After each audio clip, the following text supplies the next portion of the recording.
Somebody not here today? Oh, your sister. Okay. She's sick? Oh, okay. Let's take a look at this passage. It's the history passage from the reading workbook set. So, how is this passage? Pretty difficult? Okay. Letter to Women of England. Okay, just wait until it shows up properly.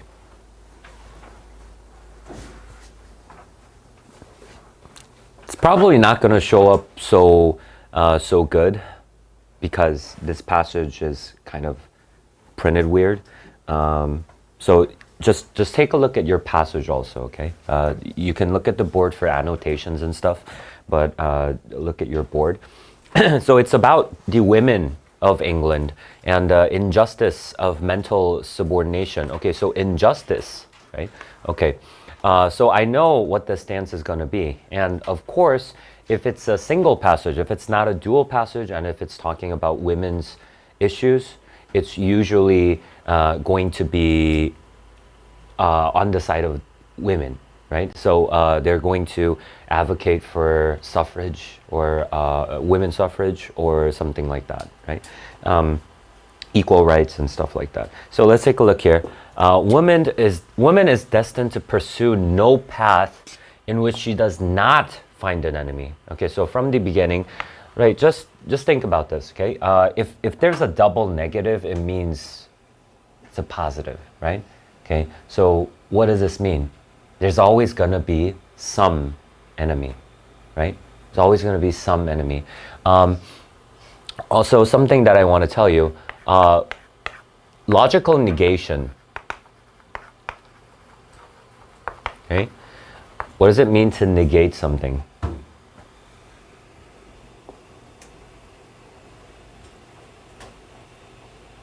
Yeah. Yeah, negate something negative, right? So to negate something is to say, no, that's not it. That's not true. Okay. Logical negation, you do need to know a little bit about this. Yeah, of course for the SAT, but also just like in real life. Okay. So let's think about this. So if I say, I'll just talk in numbers. So if I say 100% of the students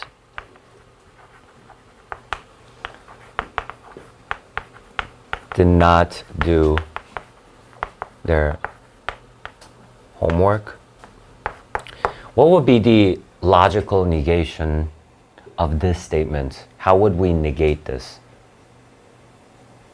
0% of the students. Okay, thanks.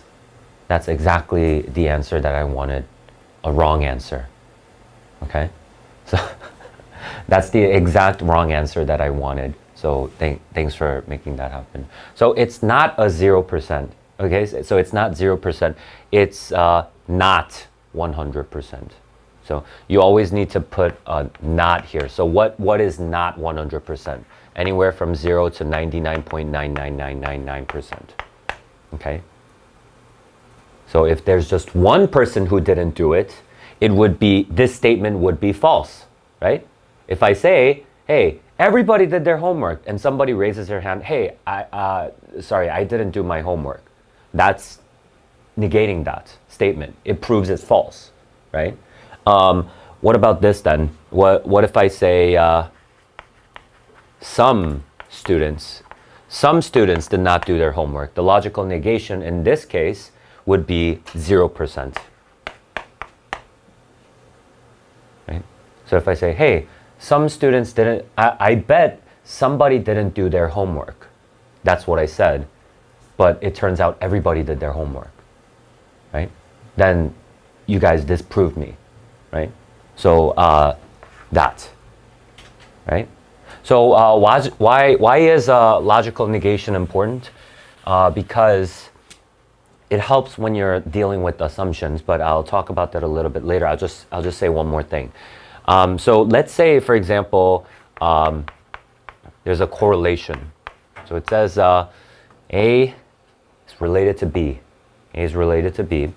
How do we logically negate this? A is not related to B. That's simple, right? Just say it's not related. Now, what about this? A causes B.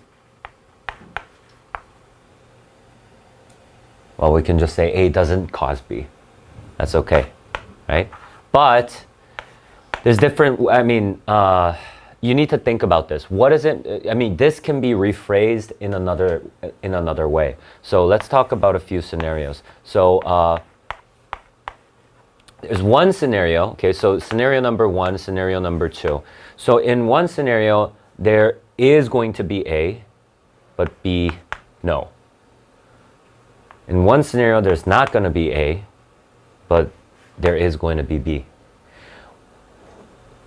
Which of these scenarios would mean this statement? A does not cause B. Would it be one or two? Who thinks it's one? Who thinks it's two?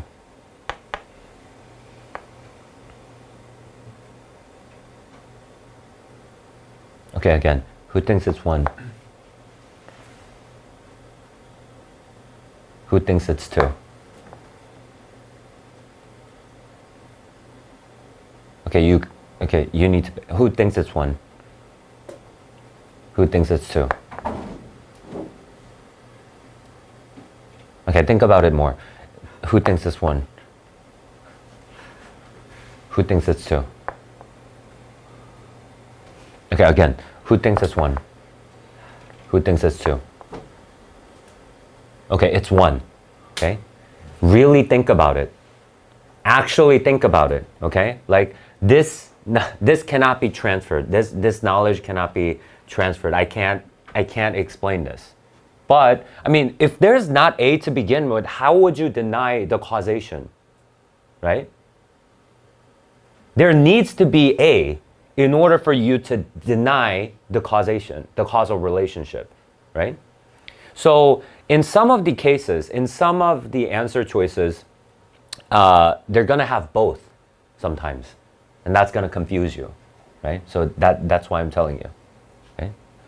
You guys understand? Okay, so this you need to remember. So why are we talking about this? Because sometimes they can ask because of the weakened questions and sometimes because of the assumption questions, right? So when it comes to assumptions, a quick and easy way to check if a statement is in fact an assumption is to try negating the assumption. If you negate an assumption, the argument itself should always come apart.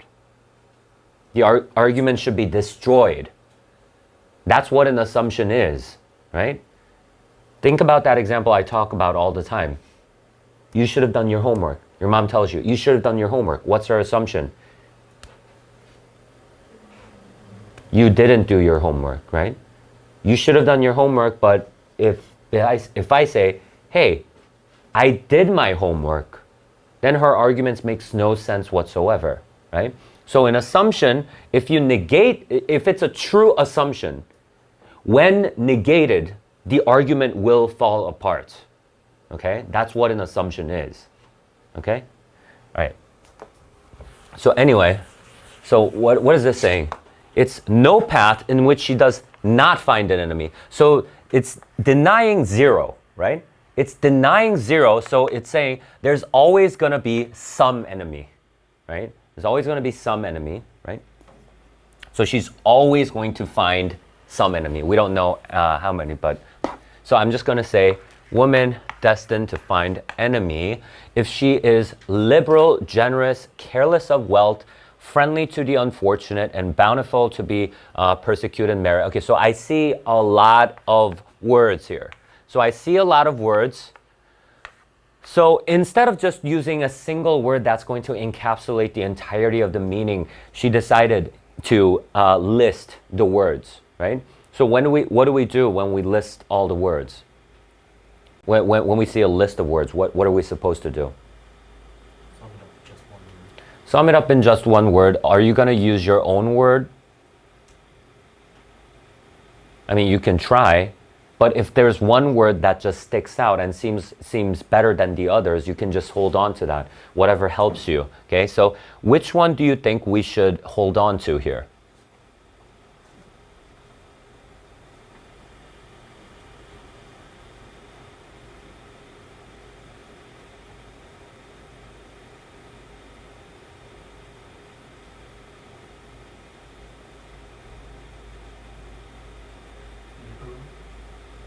Okay, no.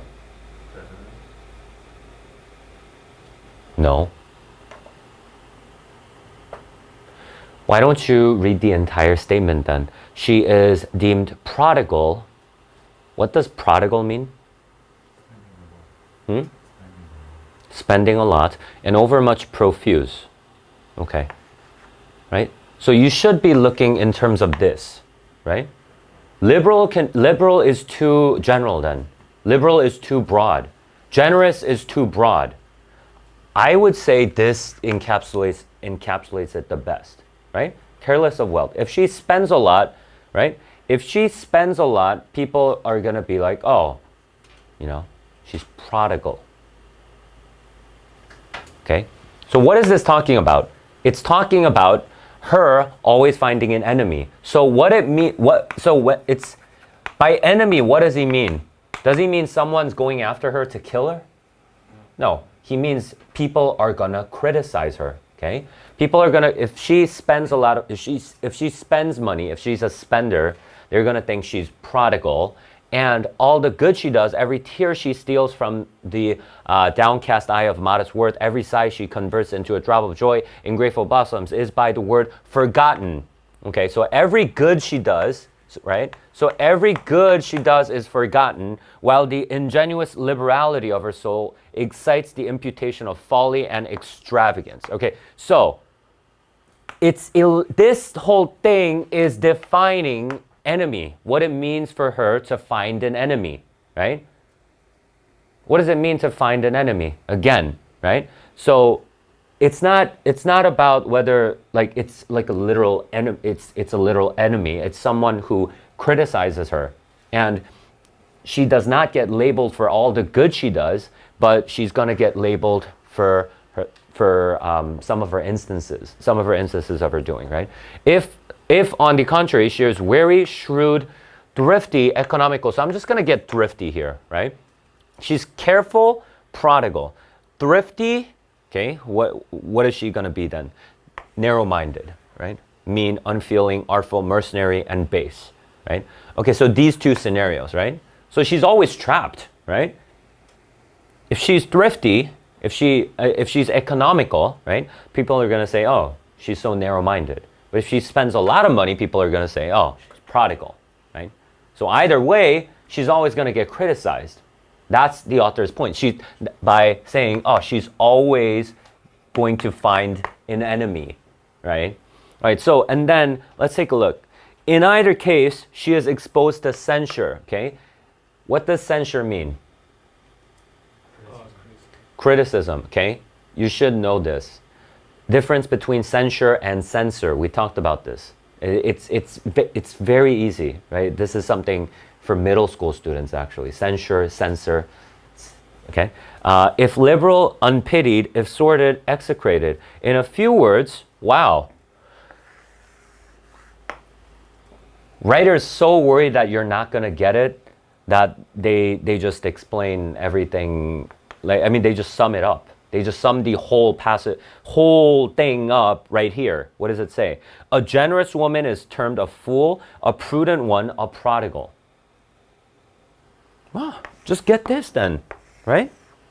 Just grab this sentence, get rid of this whole thing. Say, I'm not even going to look here, right? I mean, in terms of the main idea, right? In terms of just distilling the information from the first paragraph, this is it. I did not see anything other than this. So this is all you have to get, right? So let's go to the next paragraph.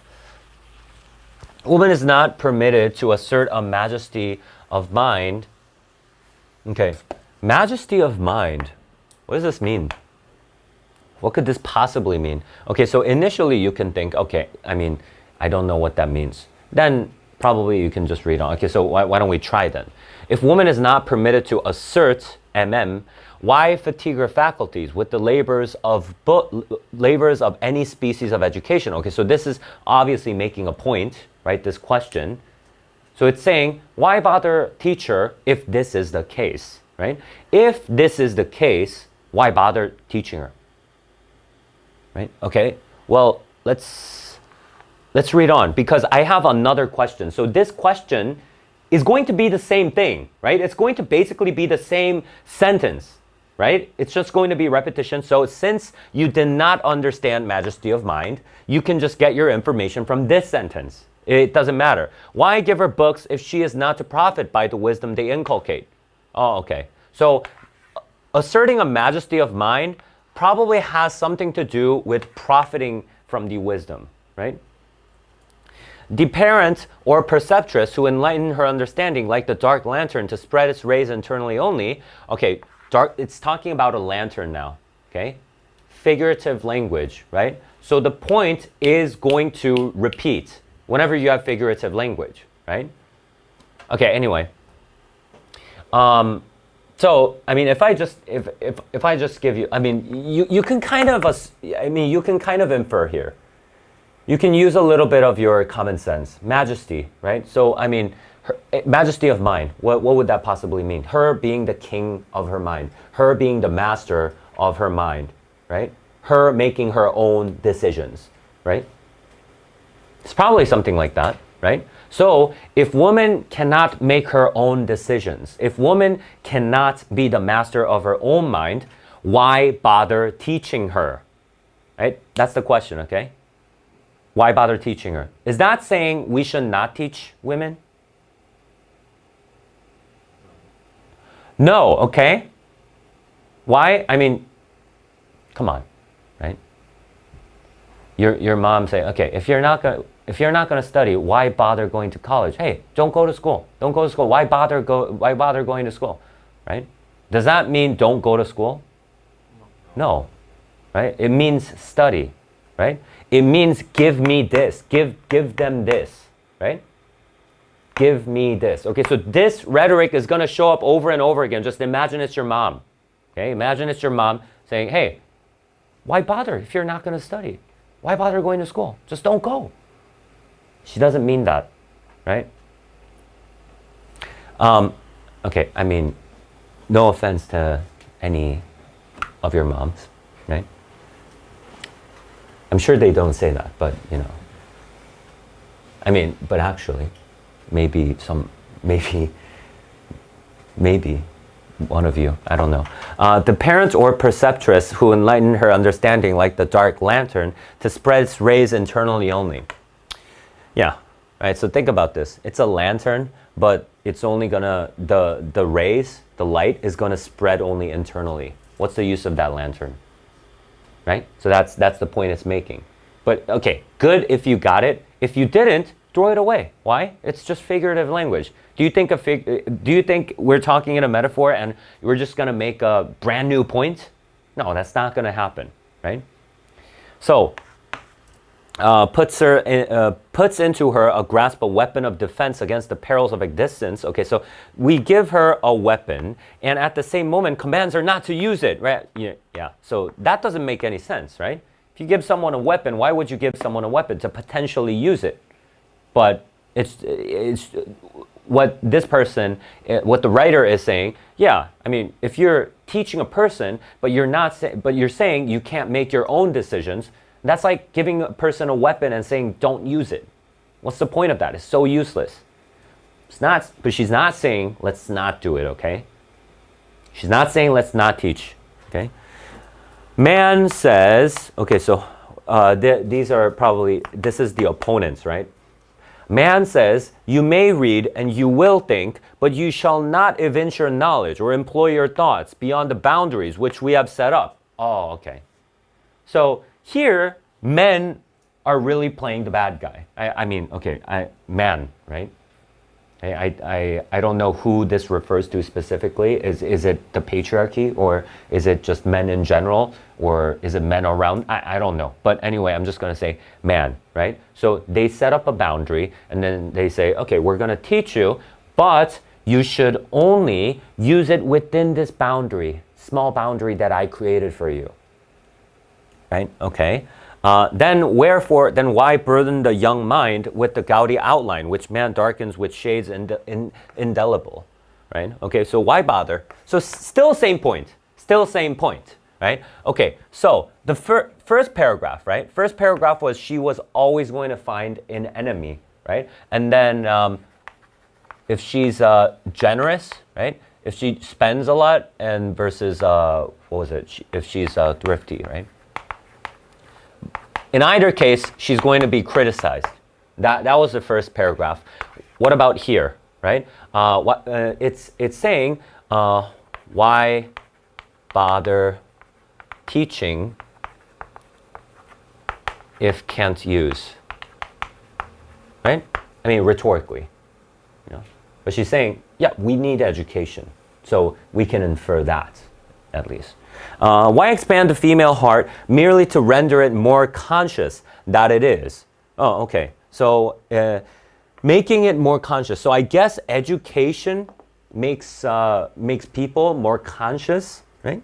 By the tyranny of custom rendered vulnerable. Okay. Yeah. So you teach women. I mean, if you didn't teach them at all, they wouldn't know that they're being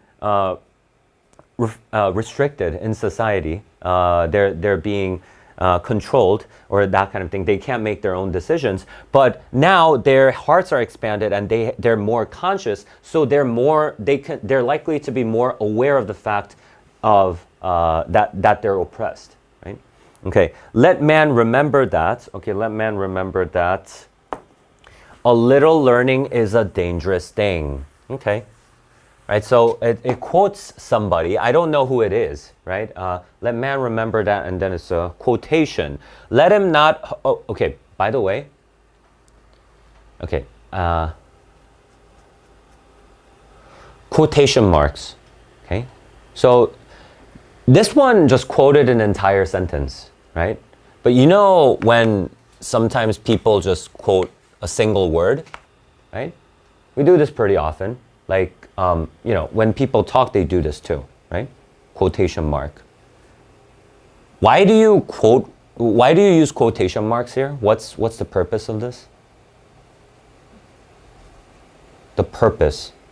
I mean, like on the internet too, people use quotation marks, right? Why do you use quotation marks? To support your claim.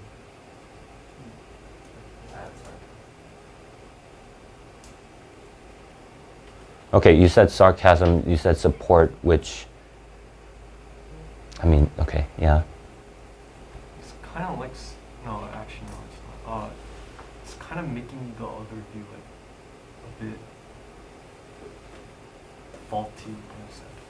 Like making it look, Okay, so similar, Yeah. sarcasm and making it look faulty, and what else? to emphasize. Okay, that's something that I really like to hear.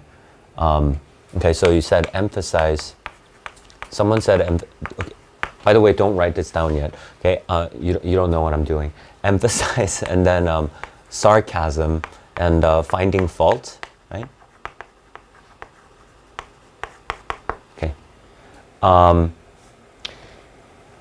Okay, so which one do you think is right? Huh? Emphasize? No, they're all wrong. Okay? They're all wrong. Okay? What's a quotation mark? Well, what does a quotation mean?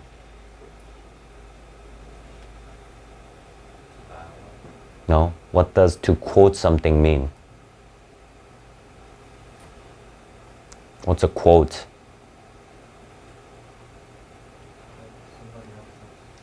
Yes. Somebody else's words. That's it. That's it. None of this, please. Like, I don't, like, especially this, like, I don't get it. I don't understand. Like, whenever I ask Korean students, they always say it's to emphasize. It's never, ever to emphasize. That never happens.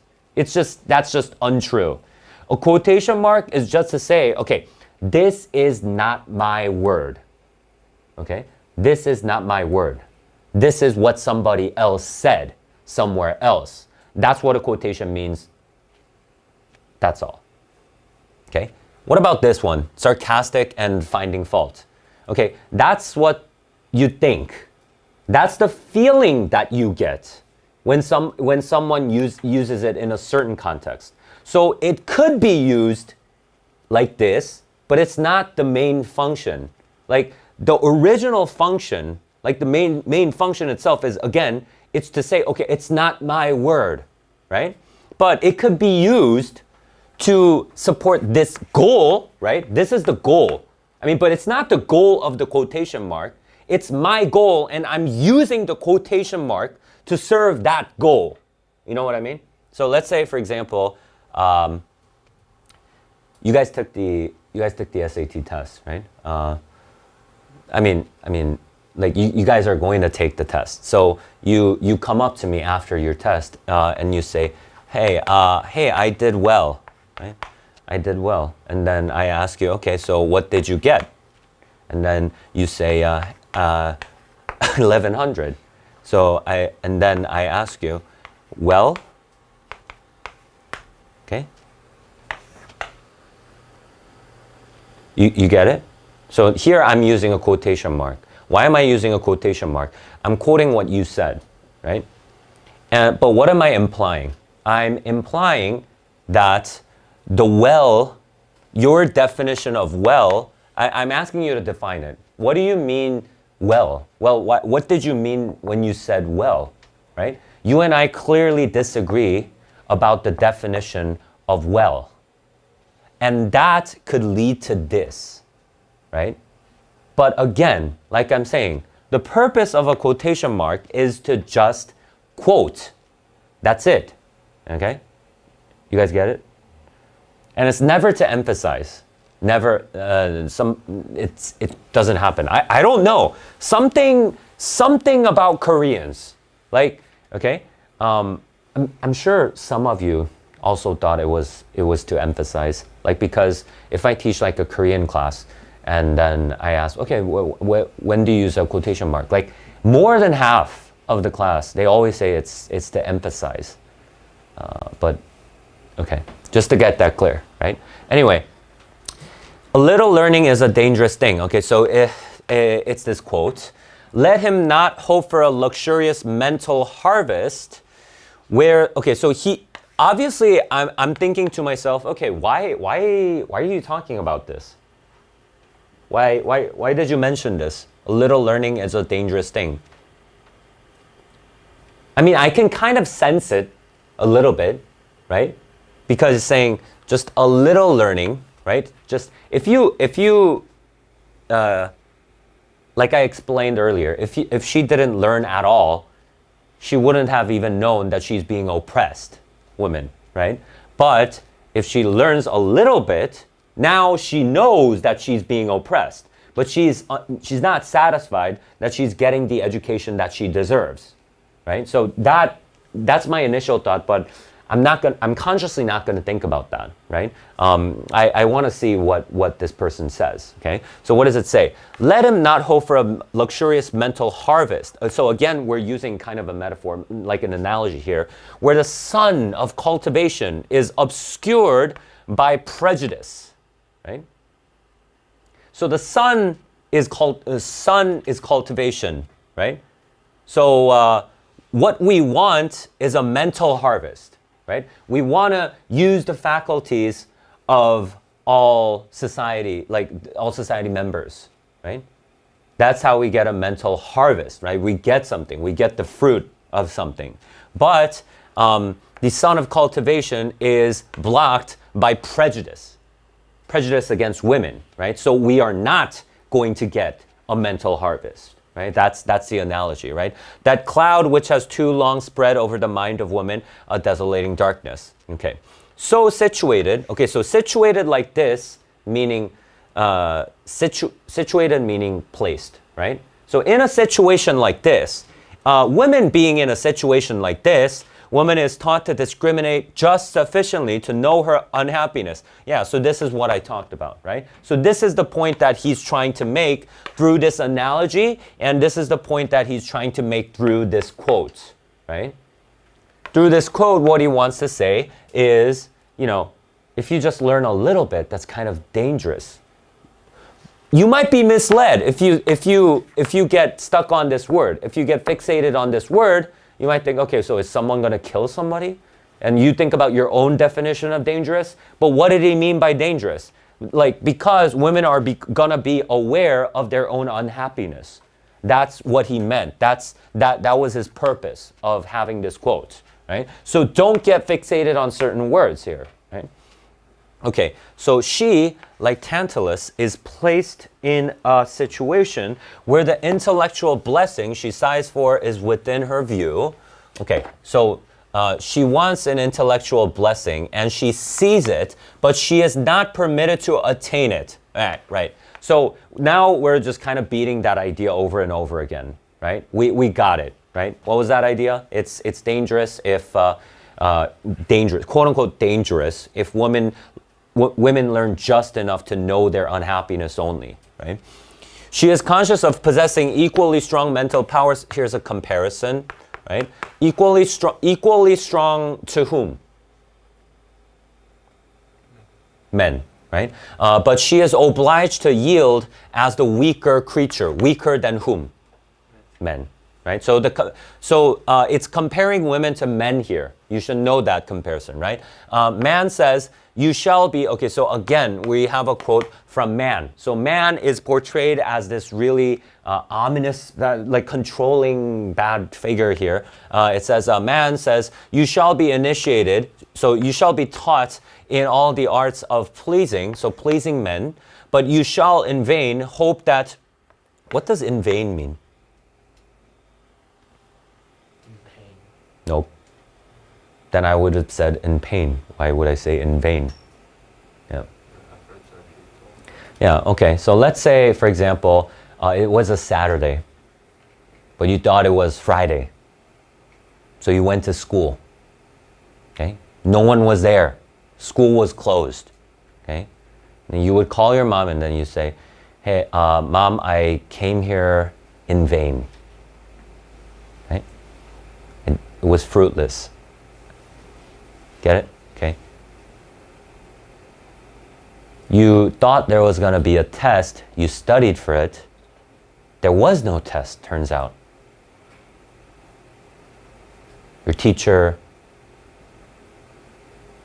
left the school, so there was going to be no test. And then you would say, okay, I studied in vain. Get it? Okay. So without any fruit, right? Without any attainment. So you shall in vain hope, right?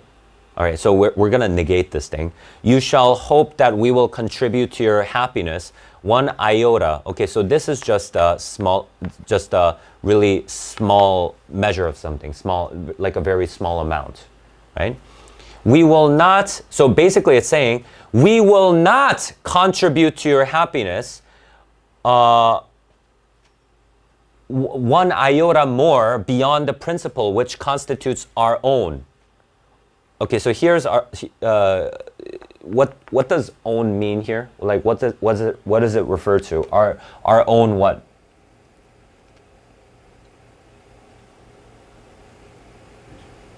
No. Huh? Happiness, okay? So we won't contribute to your happiness more than it does to, 1 iota beyond the principle which makes up our own, right? So there's going to be this kind of boundary, like I don't know what this is. So within this boundary, if men contribute to men's happiness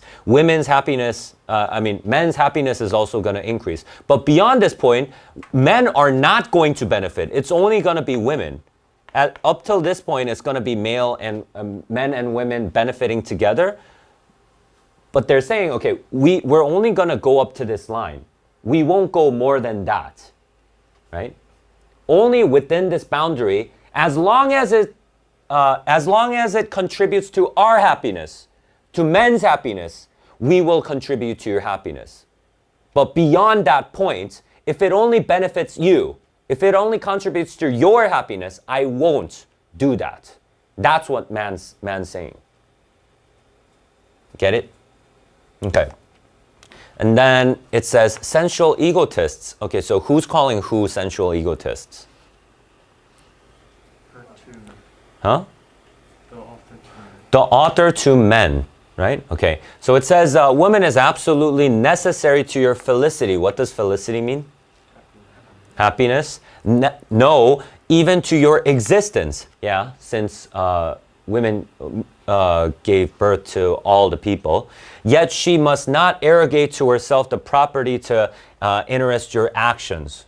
Okay, so she's saying she must not, according to you, arrogate to herself, claim that it is her power to interest your action. Right? You idolize her personal attractions. Okay, so this whole thing is criticizing men, right? So his kind of her counter argument to men, right? So men says we won't contribute to your happiness an inch more than what constitutes our own, right? But she says, you know, how could you say that? Women are necessary. You need women for your happiness. You need women for your existence, that kind of thing, right? When they begin to you idolize her personal attractions as long as they influence your senses, okay? Well, you know, idolize her personal attractions, like her physical appearance and whatnot, as long as they influence your senses, right? Okay. When they begin to pall meaning what?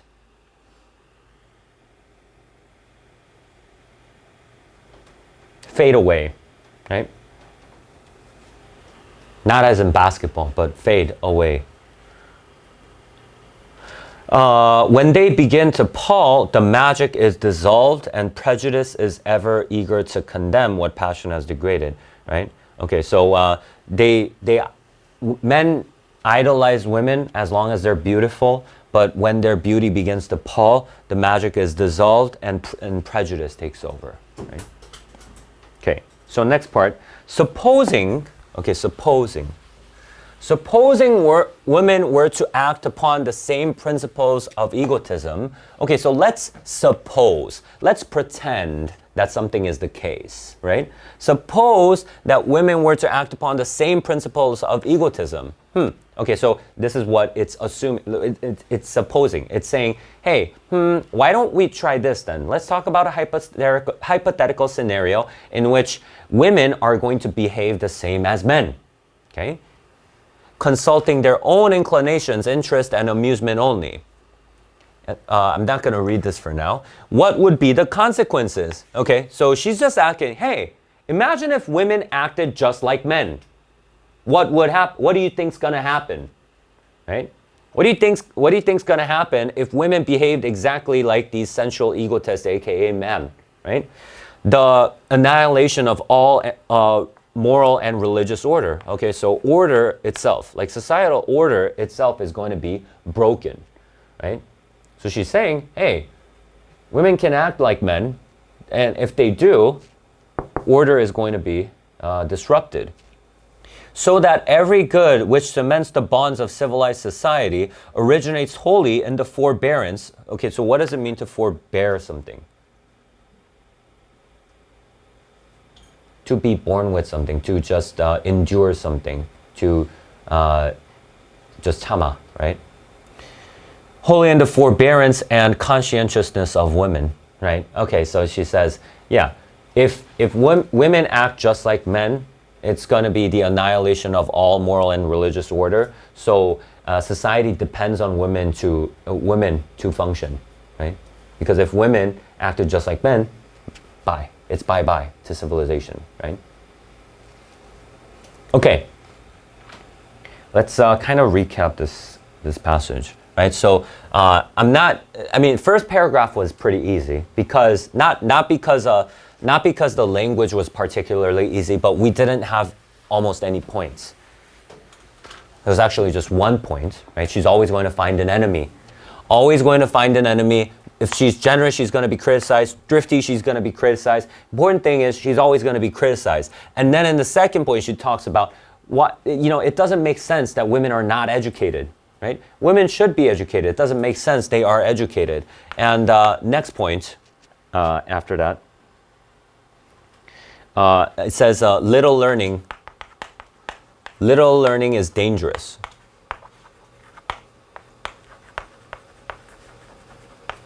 Right? And so they learn only enough just to know the fact that they're unhappy, right?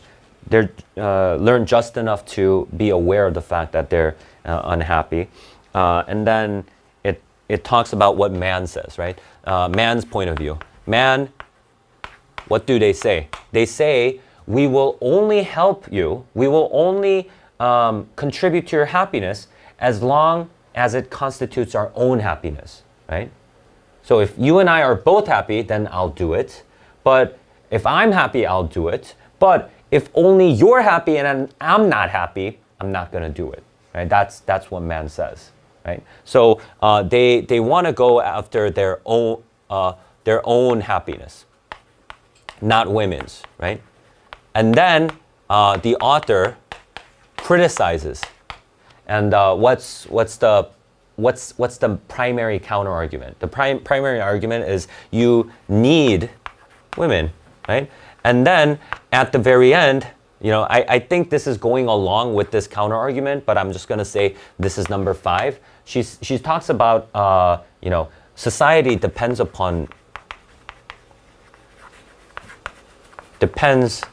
on women. Why? Because if women acted exactly like men, society would go through a breakdown, right?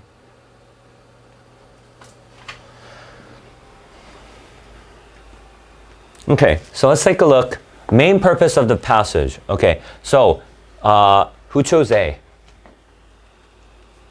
Okay, good. No one chose A. Series of historical events. Then I would need to know what happened. And also multiple events, right? So it would be like, hey, first this happened, and then this happened. But we never talked about anything like that. Persuade readers to support an unusual practice. An unusual practice. Okay, so if we were to assume that this is the answer, what would that unusual practice be? I mean, I guess it would be to educate women. I mean, if we have to make this into an answer. Educate women. Persuade readers to support the education of women? Possibly, right? If we were to make that an answer. But I'm not sure how that's going to qualify as an unusual practice. That I'm not so sure about, right? So I don't know how. C, alert readers to an urgent societal problem. Urgent societal problem. So the urgent societal problem is men and women being unequal, right? Okay, so, and just tell the readers about it. Okay, yeah, she does that. Describe the underlying causes of political change. Change means there's a before and after. We didn't see any before and afters, okay? So is it B or C? Who chose B? Okay, who chose C? Who chose D? Okay, so the answer is what? Who chose B again?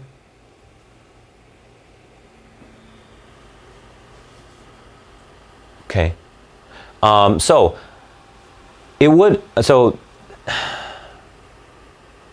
I don't know. I'm not sure exactly why you got rid of C, but so this unusual practice qualifying for the education of women, that would be unwarranted, right? It would be too much to say that's an unusual practice, it has that kind of negative connotation, a little bit. So I'm not so sure. It's just something's off here, and also if we say persuade readers to support is saying, hey, let's do this, right? Let us do this. We should do this, and kind of rally them up, that kind of thing. But that never happened. She was just reasoning mostly, I guess, if she were reasoning at all, it would be reasoning with men, right? So by doing that, she's trying to show that there is a problem right now. So C would be the right answer. Okay, central claim, the author's central claim. Okay, so I think this is just talking about the central claim, right? So it should be more restrictive. It's not a central claim. It's the one and only claim, central claim in this passage. Okay, so I mean, you don't have to go back to the passage. I mean, you have all the information, right? You have your annotations. I mean, later on you can go back, but for now, why don't you just try doing a true-false test, like a simple true-false test?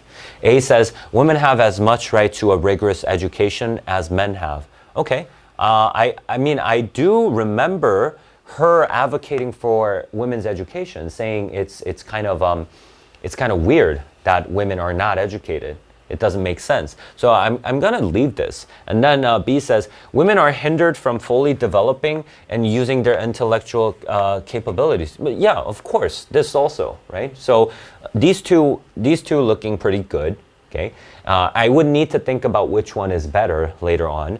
C says, educated has prevented women. No, come on. It said, if anything, it says educated, I mean, women need education. It's not that education prevented women. They're not, that's not the bad influence. Methods of education need to be developed. Okay, come on.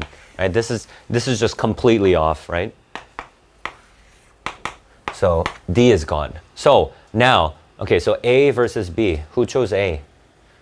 Okay, B. Okay, why did you get rid of B? I mean, why did you get rid of A? Those of you who chose B, why? I mean, like, anybody who can tell me why you got rid of A?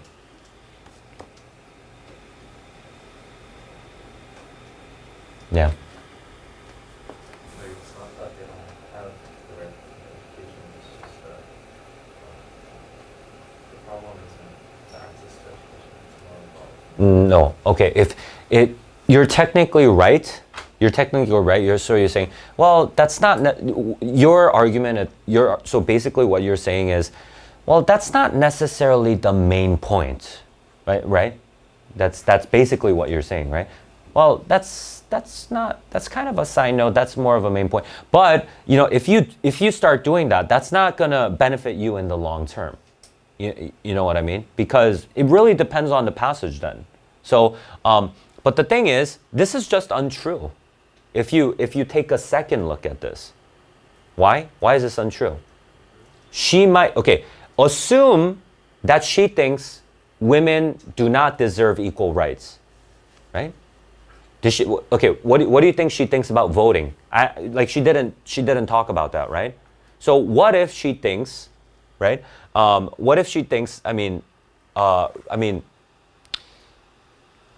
okay, so that would be a bad example. Let's just stick to what we have here. Okay, so women have as much right to a rigorous education as men have. What if she's not saying they should be equally educated? What if she's saying I just need more than what I have right now? Right now is too little. That's still consistent with what she's saying. She's not saying they should be equal in terms of the rigor of education. Right?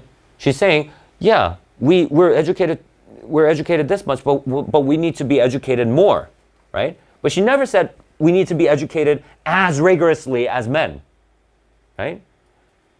So it's not true if you actually think about it. And how do you spot that? Because you have that comparison here, and you should think about that.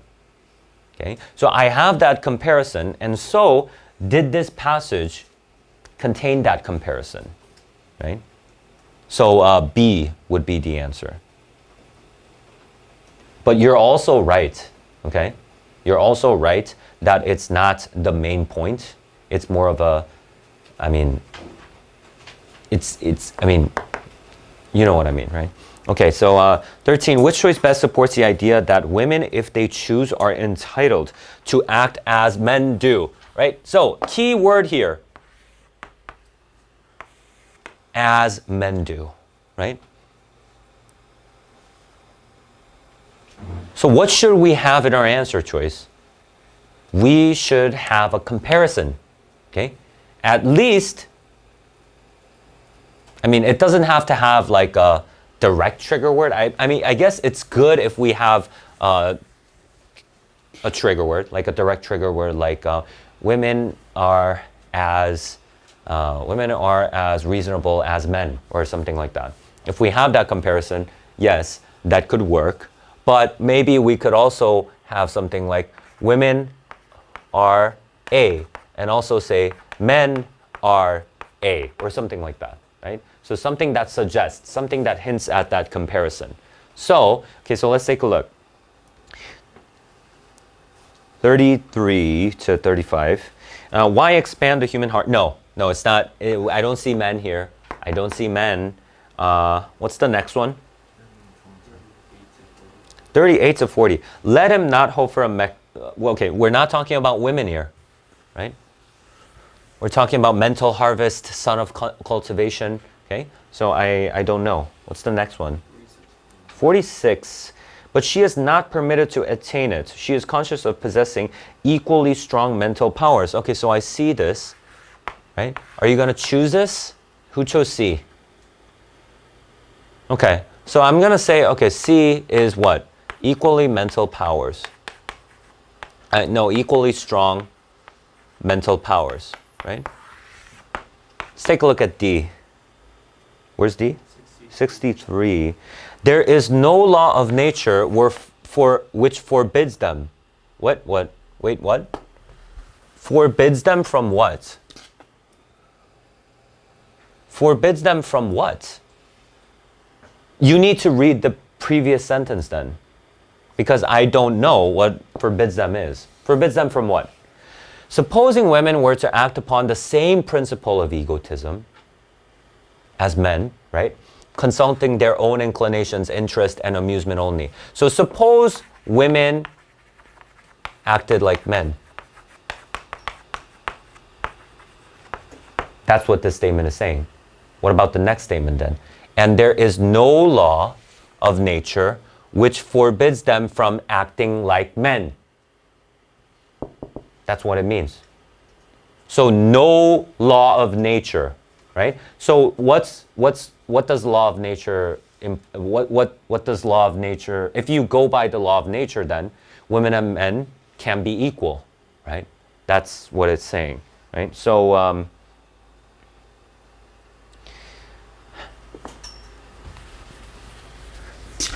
entitled to act, right?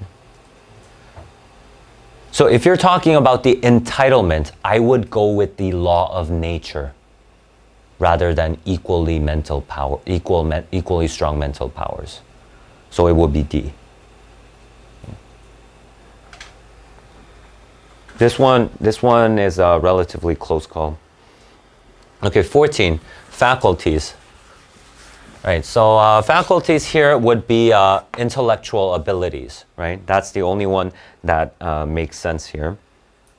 Purpose of the adage. Okay, so this one, right? This one, the adage was that a little learning is a dangerous thing. That quote, right?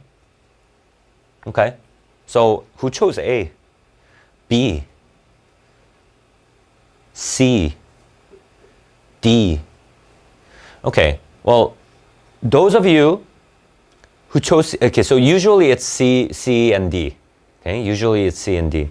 So when did he mention this? He said, little learning is a dangerous thing. If women learn just enough to know their unhappiness, that kind of sucks, right? If you didn't learn anything at all, you wouldn't even know you're unhappy, but you know just enough to know that you're unhappy. Like, I want that intellectual attainment, but I can't get that, right? That's what he meant when he mentioned that quote, right? He wants to get at that point.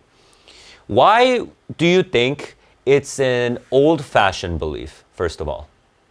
because it said, remember? Let man remember? Maybe someone said that 2 days ago. There was like this big speech, right? And then everybody was there. Literally everyone in the United States was there. Or is this England? I don't know. But anyway, everyone was there. They heard someone say, a little learning is a dangerous thing. And they were like, okay, now everybody knows this quote. And so they're saying it. How do you know? How do you know it's an old-fashioned belief? And how do you know it's often overlooked? Do you know what I mean? Okay. So what about D? Warn that a situation may have negative consequences. Yes, that's what he meant by dangerous. And what's the negative consequences? That thing that I just talked about. Women learning just enough to know their unhappiness, so they're aware of their unhappiness. That's the negative consequence, right? Sighs for. The intellectual blessing that she sighs for.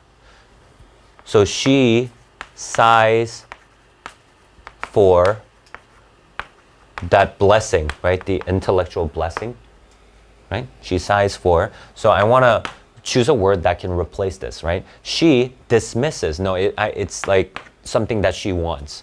She craves. Yes. She exhales. No, she exhales blessings. Is that God? She suffers blessings. No, you don't suffer a blessing. She wants a blessing. B.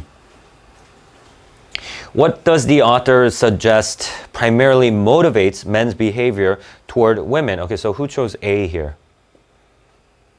Okay, B, C, D. Wait, okay, somebody did not raise their hand. A, B, C, D. What did you choose? C. Why didn't you raise your hand? Why didn't you raise your hand?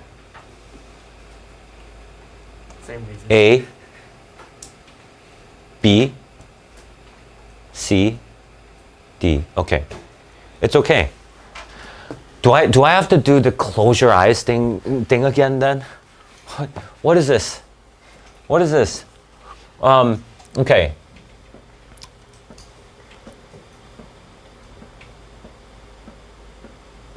The good news is, the good news is, well, actually there is no good news. The bad news is almost everyone got it wrong. Okay. A selfish desire to deprive women. Okay, so let's go back to that statement. You guys all know which line we're looking at, right? It says, man says, and then that part, right? Did we have a line reference here? Yeah, so what was the answer here? So I bet everybody got the line reference, right? 49, right?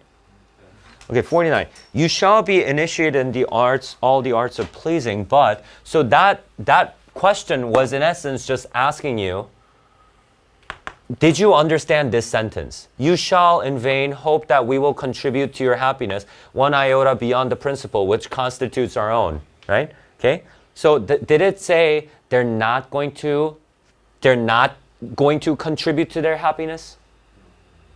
They're not going to contribute to their happiness beyond a point, right? So up to a point, they will contribute to women's happiness, or they could. You know what I mean? So it's not to deprive them of the smallest joy. That would be taking it all away. So this is logic, okay? You never said they're gonna take away her happiness. You just chose that answer because it has that negative connotation to it, right? So what did man say? They're only going to contribute to their happiness up to a certain point. But if we go beyond this point, no, I won't do it, right? There's a boundary. You get it? And what's that boundary? That boundary is something that constitutes their own happiness, right? Something that constitutes their own happiness, man's own happiness. So, what is the answer then? What's the answer?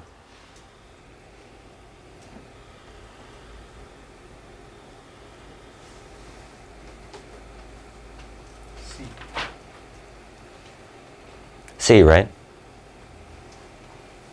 No, it's not C. Come on. D? No, it's not C. D. No, it's not D. Come on. It's B. God, why? I just explained to you guys and you guys get it wrong 3 times. 4 answer choices, you guys get it wrong 3 times. Is that even possible? How do you know it's cruel to afford and then withhold? No. Did they give 줬다 빼서? Did they give it to them and then take it back? Where's that implied?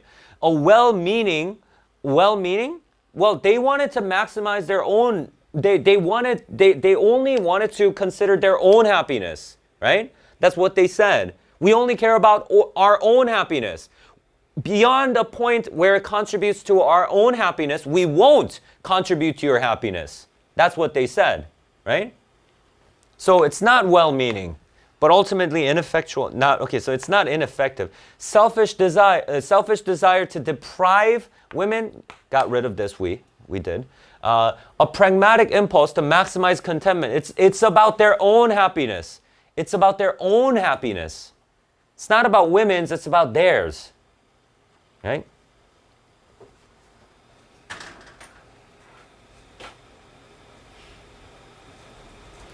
Number 19. So this one is pretty easy. A, right? Express contempt, right? Sensual egotists, right? Jerks. That's what she's saying, right? Passage indicates that compared to men, women behave in ways that are typically more. Okay, so what's? Oh, we don't have. Wait, is that it? Yeah. That's the last question? Okay, passage indicates that compared to men, women behave in ways that are typically more. Okay, so there's a comparison, right? Okay, who chose A, B, C, D? Okay, good news is there are none, and bad news is most of you got it wrong again. Okay, suggestive of general dissatisfaction. Where did you get that? Where did you get that?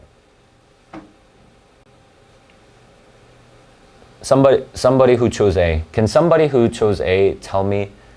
Okay, don't tell me you did this. Suggestive of general dissatisfaction. Turn page. Look for dissatisfaction. Don't tell me you did that. Because it feels like that's the only way you can do this. Do I need to talk about the blood type thing again? Okay, don't do that. Don't do that. Don't go, okay? Enhanced by a desire for independence. We never talked about this.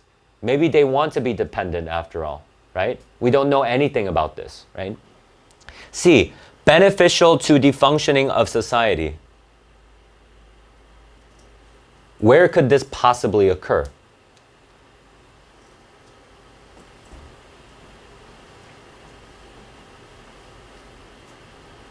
Is there anywhere it talks about society in the passage? No, right? No, there is. There is a point where it talks about society. At the very end, the very last paragraph. What does it say in the last paragraph? Supposing women were to act on the same principles as these people, blah, blah, blah, right? What would happen? The collapse of all moral and religious order. That's talking about society, right? So, think about this. Did that happen? We're still alive, right? Did all order get annihilated back then? No, right? So what does that mean? Men did not act like men. I mean, women did not act like men, right? It's a contrapositive, right? What was it? If women behave like men, what would happen? Order would be annihilated, right?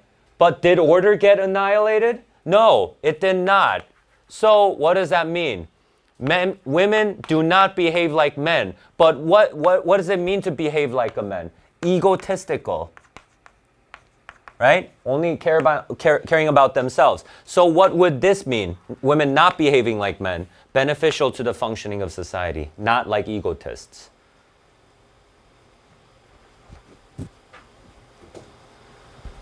Focused on the achievement of future. Okay, no, I don't know anything about the future.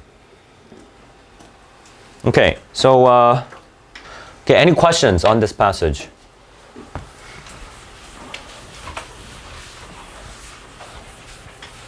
Okay, let's take a break.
writing workbook. Okay.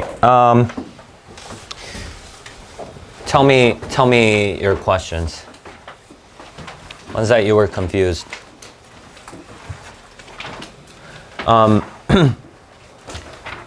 Just shout out the numbers. I won't personally ask you any questions or anything, so just ask me. Okay? 41. Huh? 41. 41, so you got everything right up till 41? 1? 7, 12, 19. Okay, good. 7, 12, 19. 9, 10, 38. 38,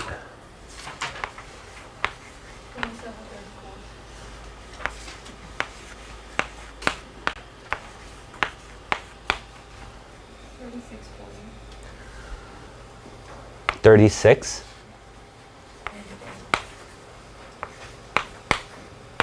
24.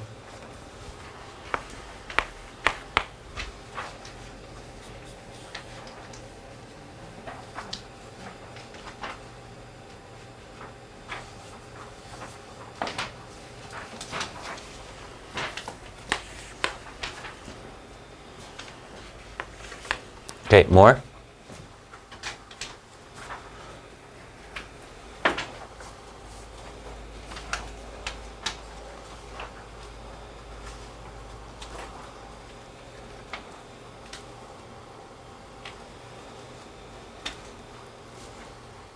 Uh, 39. No, 39.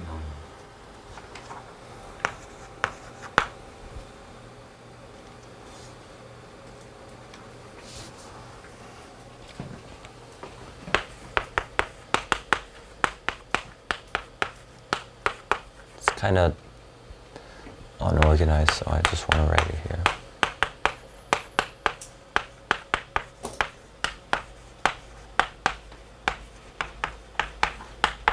Okay, let's just do this first. Okay. You never say in order for. It's you always say in order to, right? So if we said so as to learn, that would be okay also. That's the same as in order to. So as to would have been okay, but no. So that is okay. So that we can learn, or so that how they can learn, that would have been okay. But so that one is learning, if you talk in the present continuous, that's not desirable. Okay, so it would be in order to. 7. Okay, so it's talking about sentence 2. So what do I want to do? First of all, okay, let's just take a look at sentence 2 first. So sentence 2 starts off with the but, right? Starts off with the but, so whatever that comes before this is going to be in a contrast relationship with this entire sentence. Now, okay, so now, right? So before this, probably we talk about an old methodology, and that not a methodology.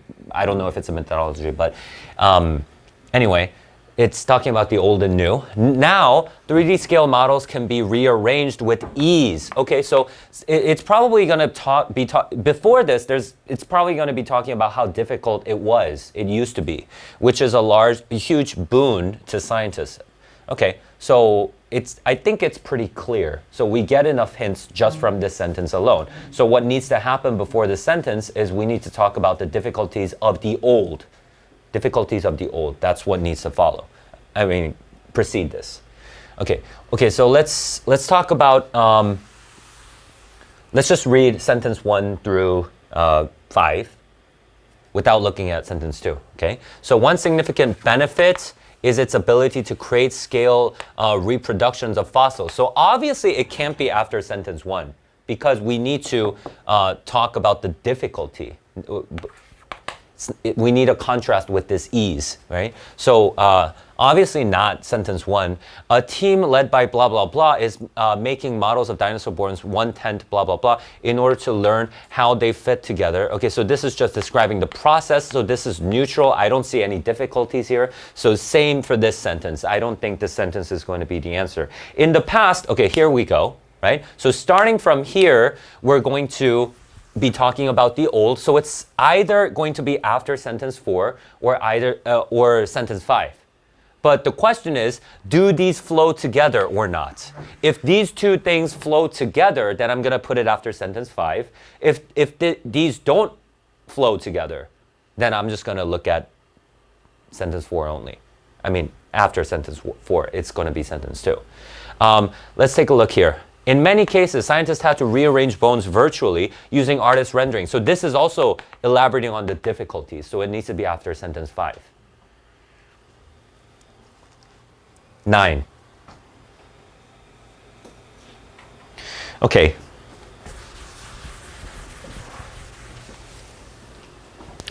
Okay, so this is a simple subject-verb agreement question, right? So it says by contrast, okay? By contrast, so researchers from, I don't think that means, okay, so, I mean, anyway, let's just take care of the plurality first, right? So I'm just gonna identify the subject, which is gonna be researchers. Why? Because this whole thing is a prepositional phrase. Right? So researchers, can I get rid of any answer choices? I can get rid of A because it's singular, D because it's singular, right? So am I going to be talking in the future tense or am I going to do it in the past tense? That's my question, right? Okay, let's just read the sentence before this then. Because CT scanners can map objects that are impossible to excavate, CT scanning and 3D printing can also be used to reproduce fossils that scientists cannot observe firsthand.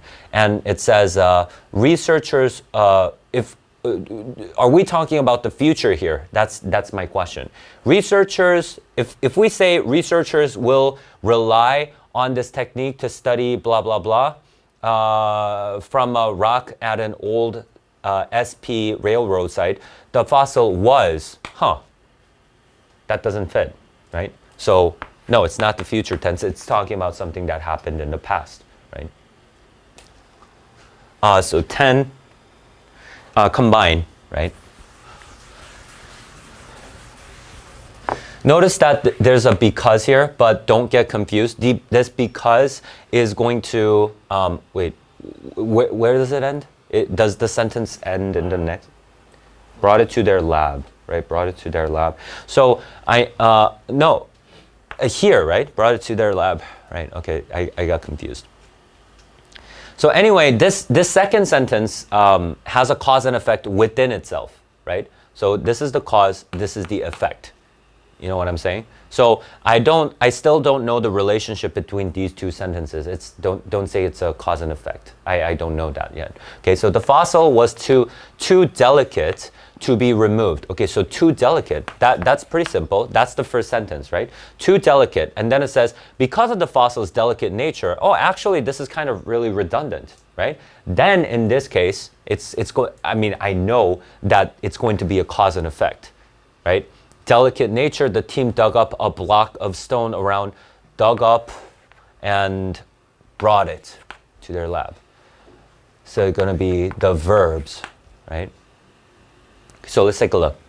The fossil cannot be removed from the rock on account of means because, right? So it's okay. But cannot be removed.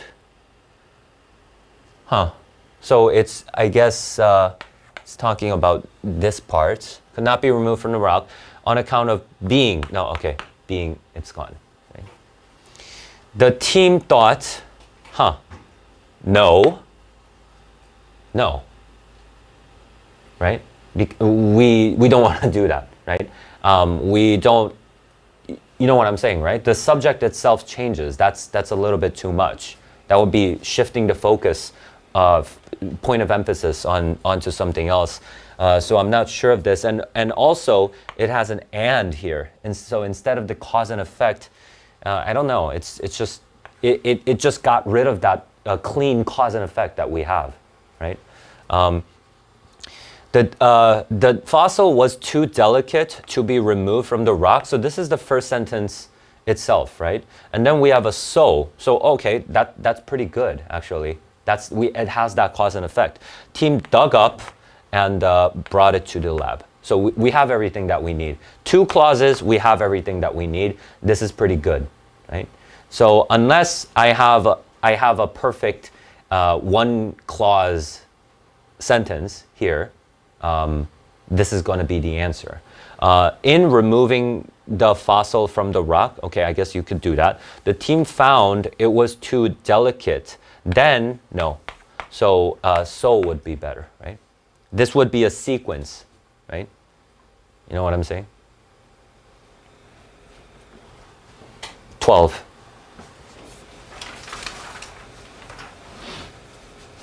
Okay, so this is a this is a transition question, of course, right? So it's asking for this. So what are we going to do? Going to read the sentence before this, starting from here. Anybody watch Gangs of New York? Gangs of New York movie. Okay. Fine.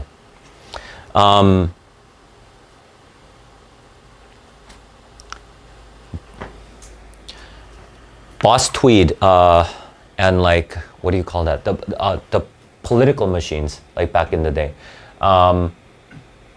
There were something called political machines. What that was back in the day, there were a lot of immigrants coming into the United States, and they were dirt poor.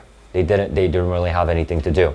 So when they came to the States, there were these organizations, like kind of like crime mobs. They were called the political machines, and so they gave these immigrants jobs, and then they gave them places to live in, right? And in return, they would tell them to vote for a certain candidate, but the candidates would be from the political machine. So they would elect their own representatives, and they would, give out like contracts and stuff and they would financially benefit from it. That's what it's talking about. If you watch Gangs of New York, it's about that. You guys know DiCaprio? Yeah, he's in it. So if anybody wants to watch that.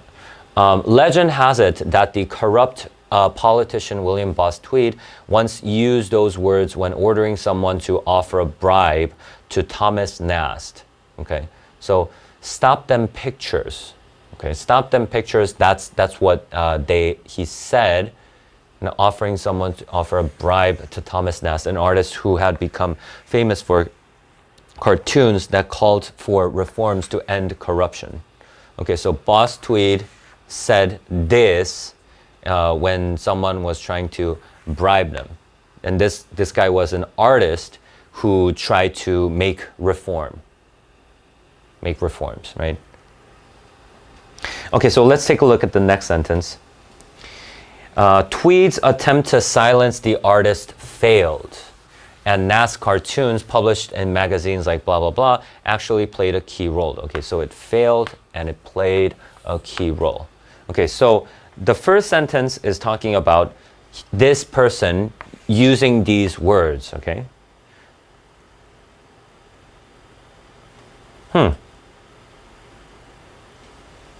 I mean, I thought you would have been confused if there were a contrast word here, right? Because he wanted to stop these pictures, but he failed, right? I mean, if there were a contrast word, I would have been more confused.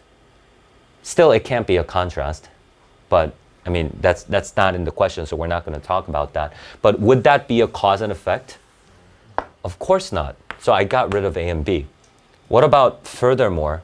Is it elaborating on that same point? No, it's introducing a new point. It's saying it failed. So I would not have furthermore. I would just delete it. 19.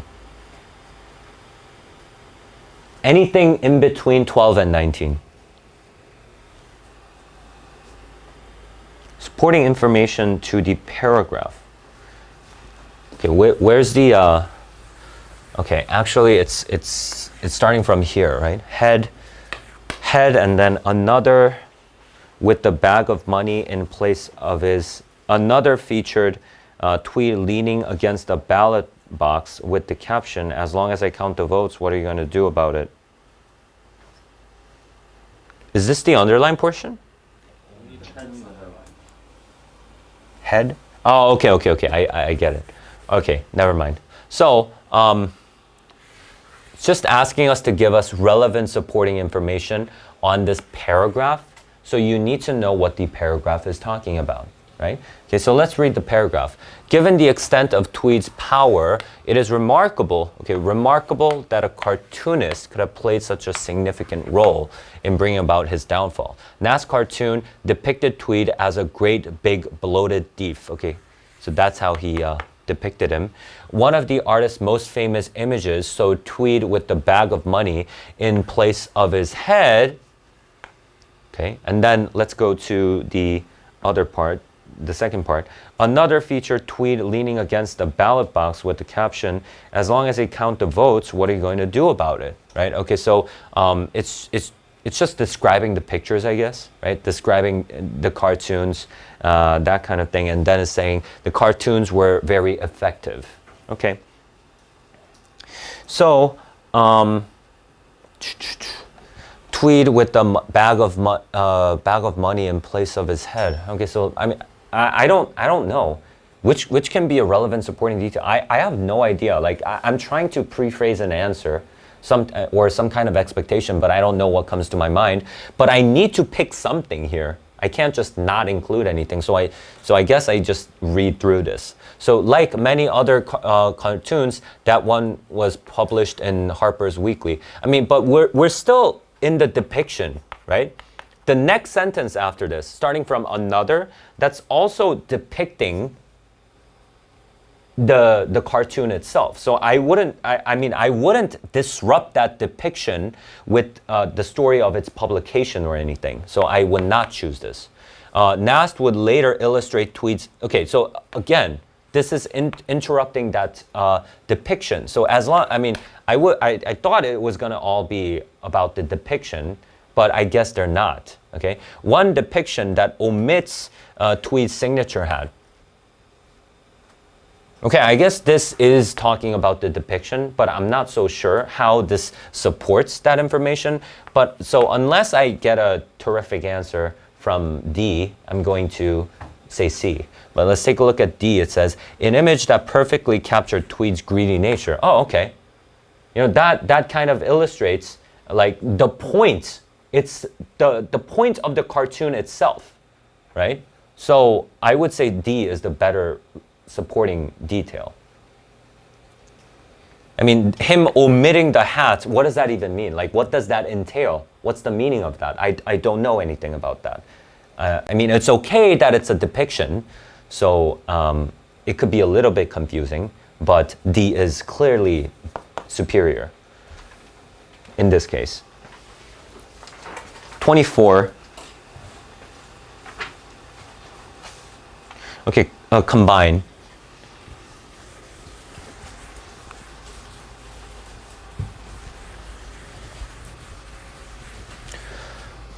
The idea is obviously very attractive. Okay, so idea, attractive. An obscure method of photography, it's these two sentences, right?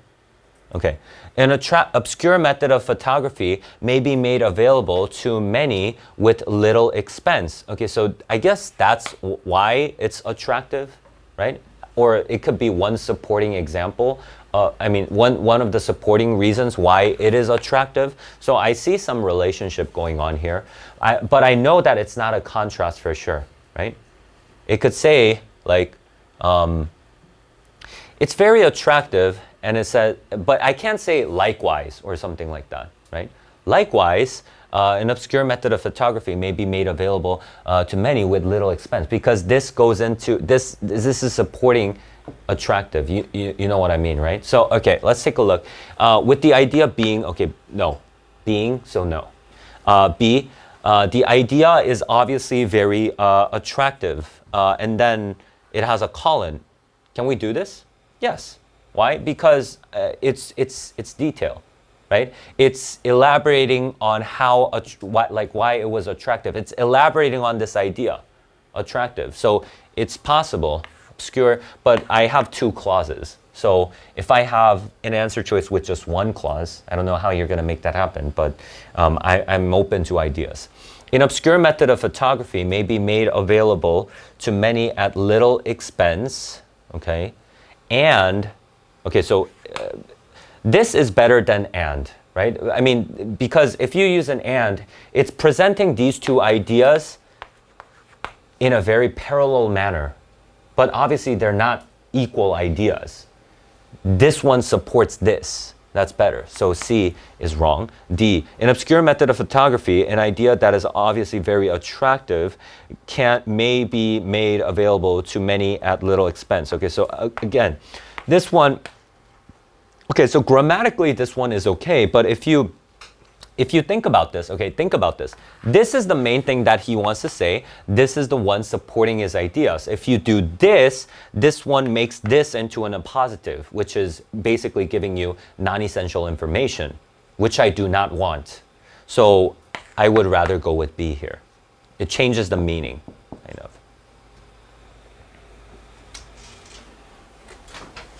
27.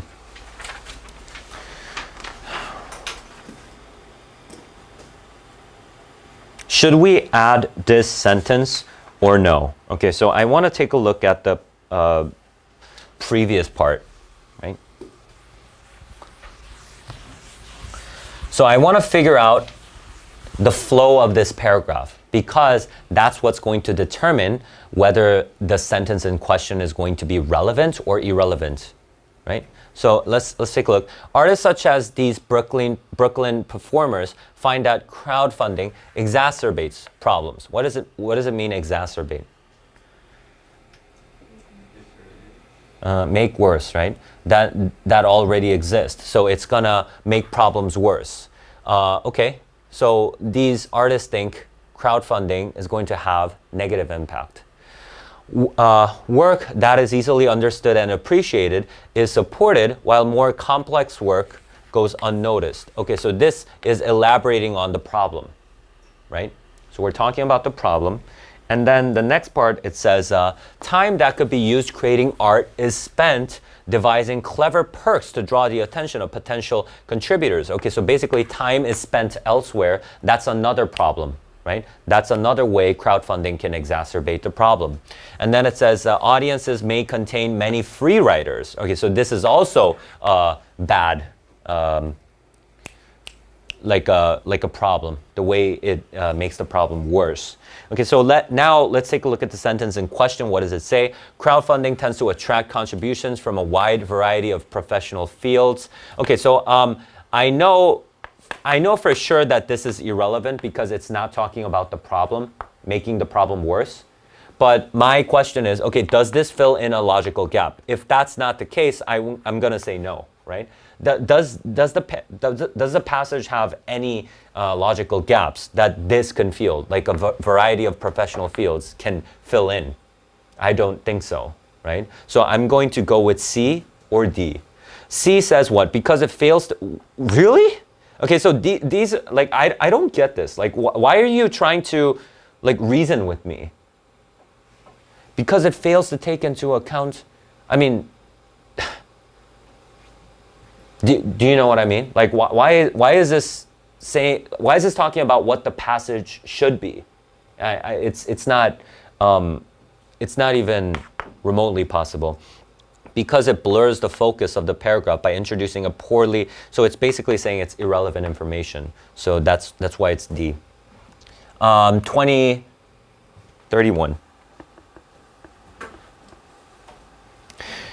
Okay, so this is obviously a pronoun question. So here, right?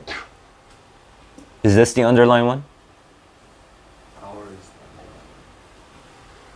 Okay, by subverting the presumption that money is used for a project is an altruistic donation, the playwright showed that, okay, so whose work is it? whose work? That's our question. Okay, so let's say it's what can it refer to? The donation, right? It can't be the playwright, by the way. Don't say it can be the playwright. Playwright's a person. You don't say it to a person. So it's going to be the donation, if it's going to be anything. The donation's work? No.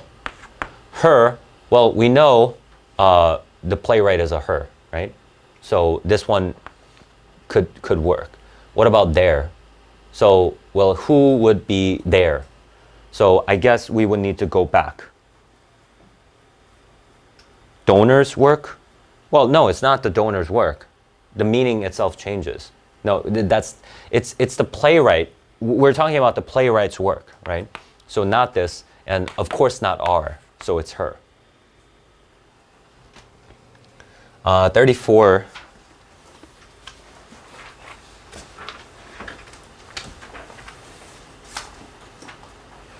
Where should sentence 3 be?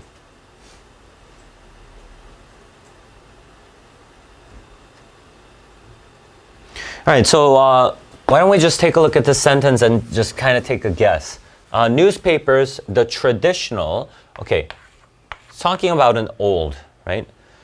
Traditional nurturing ground for investigative journalism have been hit especially hard by the widespread availability. Okay, so why would it say especially? Because before this sentence, it talks about something, I mean, some other things that are generally hit hard by the widespread availability of free news, right? So we need to talk about some kind of damage done before this sentence.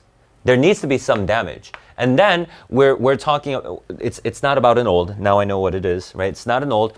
It's talking about, I guess, one particular example, right?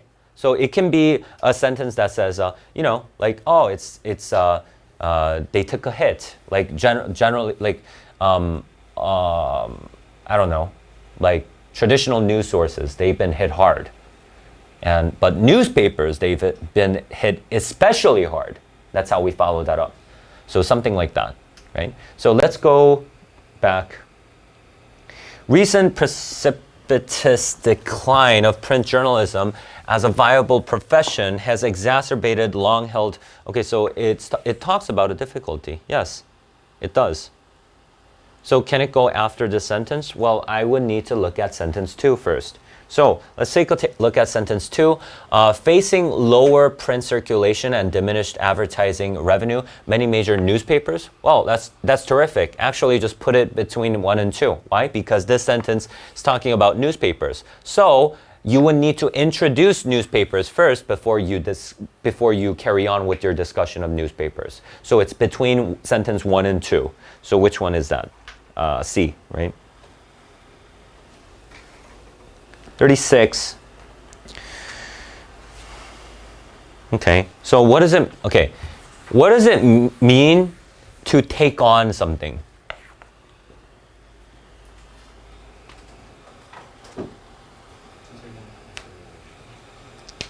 Taking on something. Not taking into consideration.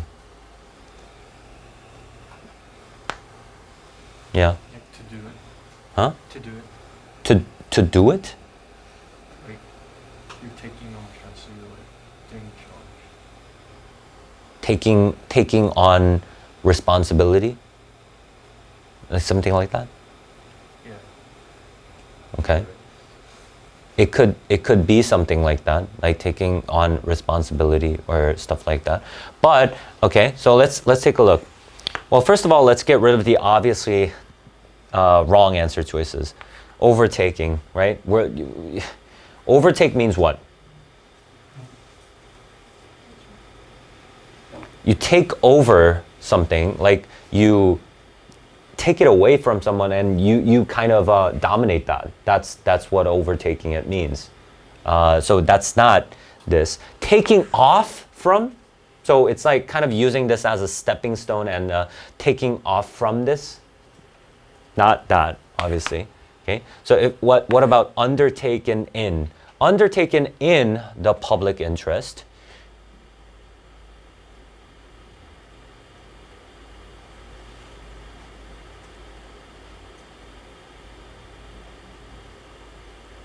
So it's A, right? No, it's actually not. It's B, okay? Okay, undertaken in the public interest means it's trying to serve the name of the public interest, right? It's saying, yeah, I'm doing this for the public interest. That's what undertaken in the public interest would mean. If you say taking on the public interest, it means like, okay, come on, public interest, come on, let's do this, right? That means taking on something, right? So not that. It would be B here. So you just need to be used to this expression. It's an expression question.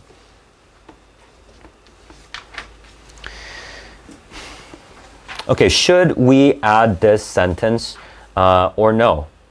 Okay. I want to go back.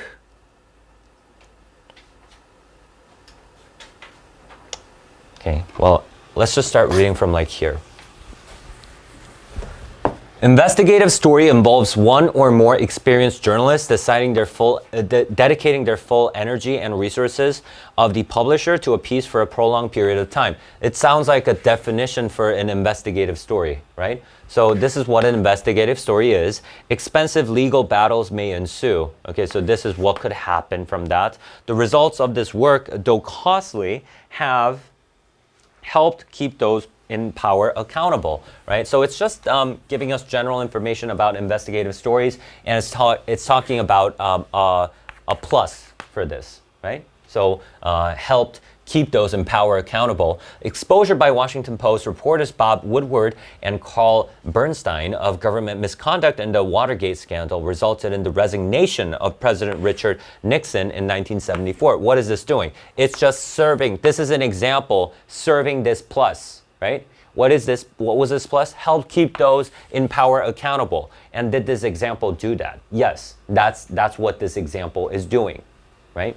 Okay, so and then it says more recently, okay, so more recently, that's gonna be another example, right? Another example of what? Investigative stories, keeping those in power in check, right? So is that another example? Help publicize mistreatment? Yes, there we go, right? So another example. And then now we have question 38, but I'm not going to read this sentence just yet. I'm just going to go here, and then it says, in these and other cases, exposure from reporters served as an important blockade or scolding of malfeasance. I know this is a question, but anyway. So this is what he deduces from these instances, right? He makes a slight comment after this. Now let's take a look. So what in 1954? So this looks kind of promising, right? Why? Because there can be another example. What if it's another example of investigative stories keeping those in power in check? Then that would be an okay example. Then in which case I would say yes.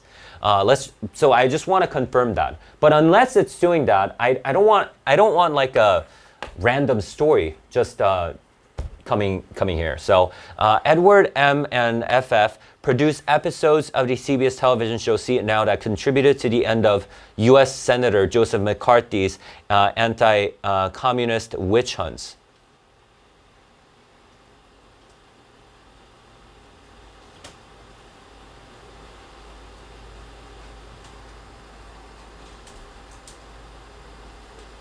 Okay, so I think this is okay, right? So I'm just going to look at the answer choices. I mean, yeah. I mean, at first glance, it's okay, right? You know what I mean? Like, it gives us another example. So let's take a look. Yes, because it helps clarify. Nope, it doesn't clarify anything. It's one more detail. What about B? Yes, because it offers an important counterpoint. No, it doesn't offer a counterpoint. It would be the same thing. So now I'm thinking, okay, there's something wrong with this sentence. But I have no idea what this is. I mean, why would you not want this? What are you going to do? I guess you just need to read C and D. See if any of the points are valid. So C says, because it gives an example that is both chronologically and substantively out of place in the paragraph. Okay, so chronologically, is it out of place? Now that I look at it, I see it. Why? Because the previous one, it said more recently. So it's pretty good. right?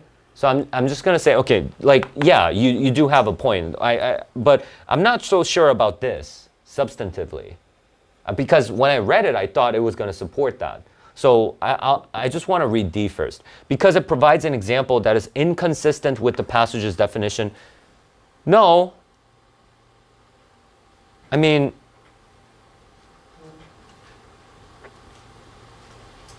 no, I mean, it's not inconsistent with the definition of investigative journalism, but if you think about it, okay, I guess it's because, yeah, okay, so it is substantially, like, it is investigative stories, it is investigative journalism, but I guess we need to talk about newspapers, right? So now you're just kind of looking for stuff, right? Looking for stuff to attack, and you can do that, right? So yeah, it goes back in time, so it's out of place chronologically, and also it's out of place because it's talking about television instead of newspapers. So I would go with C. Kind of reluctantly, right? But yeah, that's what it is, right? 39. Okay, this one,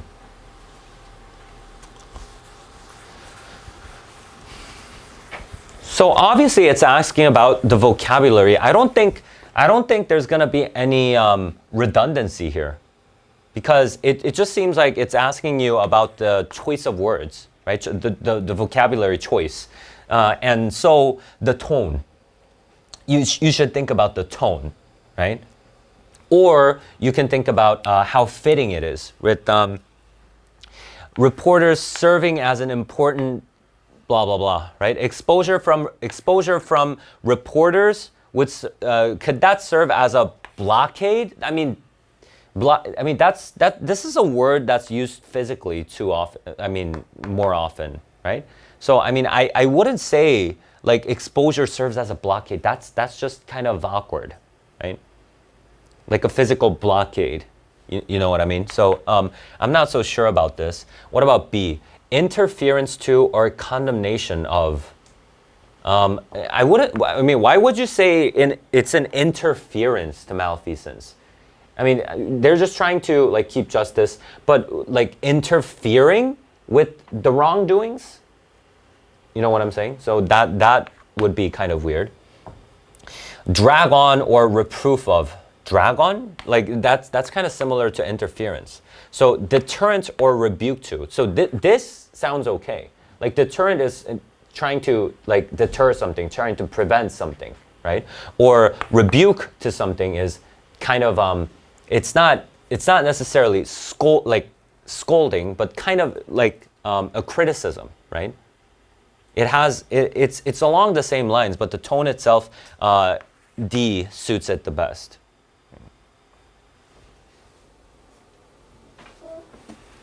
$40. Okay, which choice most effectively suggests that the end of investigative journalism is a real possibility, but one that can be prevented? Okay, so this is what you need to come down. Like this is the meaning that needs to get across with your word choice. So this is a novel question, right? Yeah, I mean, you're not going to get anything like this. It's just for this test. So you just need to answer the question. So in the question, it's asking you, we want to get to this. Like the bottom line, the meaning that you want to get across is it can be prevented, right? It doesn't have to happen. It doesn't have to happen. Could not? Well, this is, it's not, you need to say it can be prevented, but this is just, that cannot is just saying, how do I explain this? Traditional print media cannot.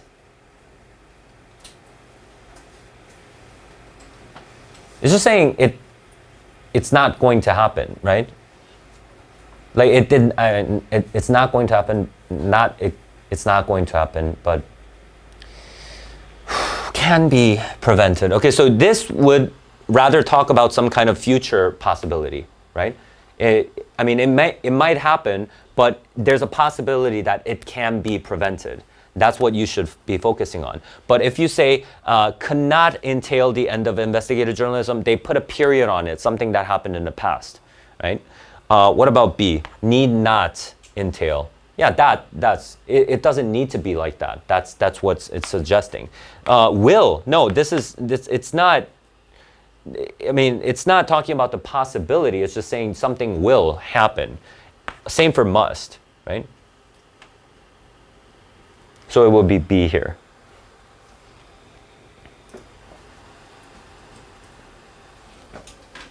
(41) sets up the examples in the following sentences. So it's not sentence, it's sentences. So you need to take a look at multiple sentences. So let's take a look. Although many newsrooms have reduced their staff, some still employ investigative reporters. Okay, so still employ reporters. Nonprofit enterprises such as blah, blah, blah have begun to fill the void created by staff losses at newspapers and magazines. Okay, so begun to fill the void, right? Enterprising freelance reporters newly funded by blah, blah, blah make extensive use of social media, right?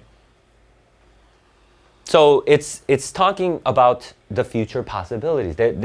We're starting to do this again. They're starting to hire, right? So that kind of thing. A says, so A is A here. What's A? That's the underline portion. All the newsrooms have reduced their staff. Well, why didn't you guys tell me then? Okay, I mean, then that changes everything. So I need to start reading from here, right? I mean, guys, at least tell me what's under. I mean, if I was doing the wrong thing, I literally can't see it. That's why. Okay, nonprofit enterprises such as the blah blah blah begun to fill the void created by staff losses at newspapers and magazines. Okay, so there were losses at newspapers and magazines, but they fill the void. They're beginning to fill the void. Enterprising freelance reporters, newly funded by nonprofits, make extensive use of social media. I think this is, these are the sentences that are to be set up. So what about A? It says, some still employ. Well, some still employ. Well, how is that going to set up social media? I don't have any idea. So I'm not going to choose this. I mean, you could be a little bit confused because of the first sentence, because it says they've begun to fill the void created by staff losses. So it's easy to think that, but notice it says sentences. So you need to look at this sentence also. And A, no way is it going to set up social media, right? What about B? Investigative journalism also declined. No. I want to set up social media and fill the void. According to the blah, blah, blah, more people get their national and international news from the internet than from newspapers. Okay, so more people get it from internet than newspapers, but why would they begin to fill the void then? I mean, yeah, I guess, social media a little bit, but why begin to fill the void? I don't understand. So it should be D. Let's take a look. Recent years have witnessed innovative adjustments. Okay, so that's pretty general, but it does encompass the scope of the two sentences that come after this. So it would be D here. Other questions?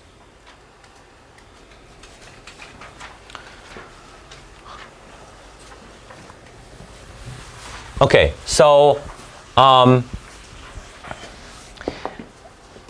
I'll put up the answers here. Why don't you grade it? And like last time, okay, so is this passage set 10? Okay, so in the table of contents, write it down, right? Table of contents, you have problem set 1, 2, 3, 4, 5, 6, right? So next to this, you can write how many you got wrong, minus 10 or whatever, minus 10, minus 39 or whatever. Write it down. And then keep track of the types of questions also. Told you guys yesterday, right?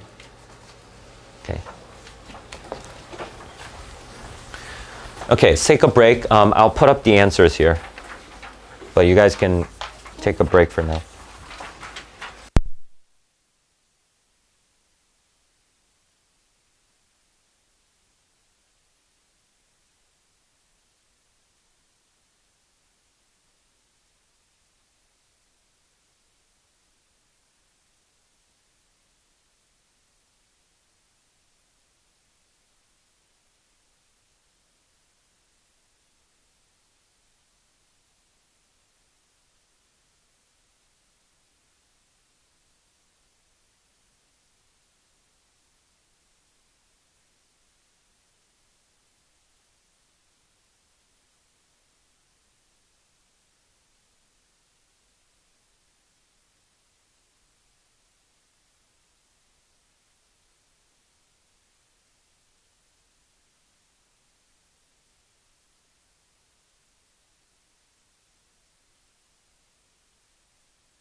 4, 5, 6, 7, 8, 9, 10, 11, 12, 13, 14, 15, 16, 17, 18, 19. Okay, good.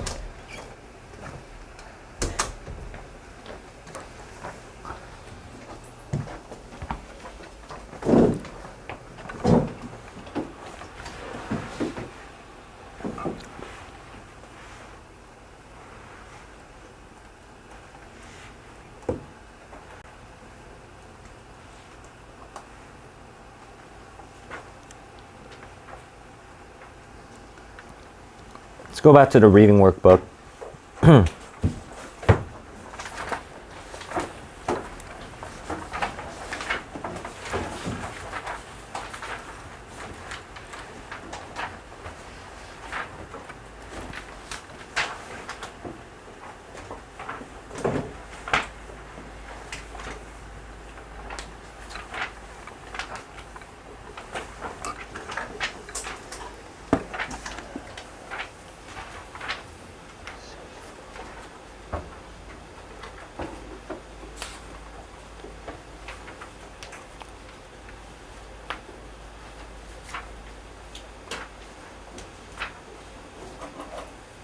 For number 8, in the first passage, did anybody choose C? Who chose C?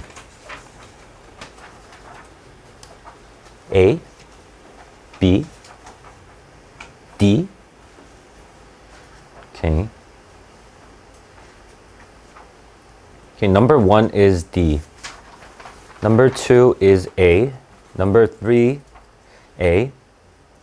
4, B. D for 5. Number 6 would be B. Number 7, C. Wait. Yes, C. Number 8, B. Number 9, D.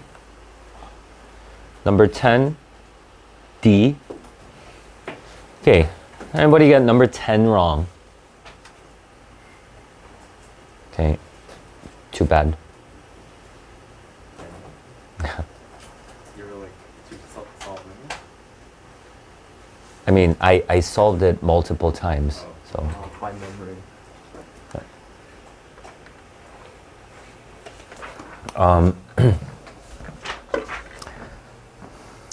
Chose, what did you choose for 10?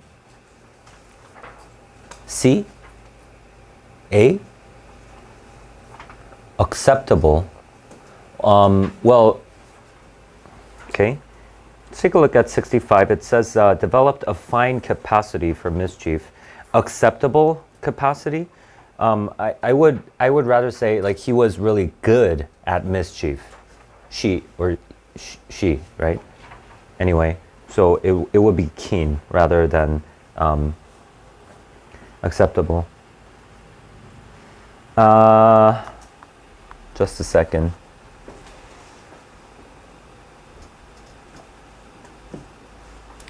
I want to take a look at this passage then. Why null results rarely see the light of day. Okay.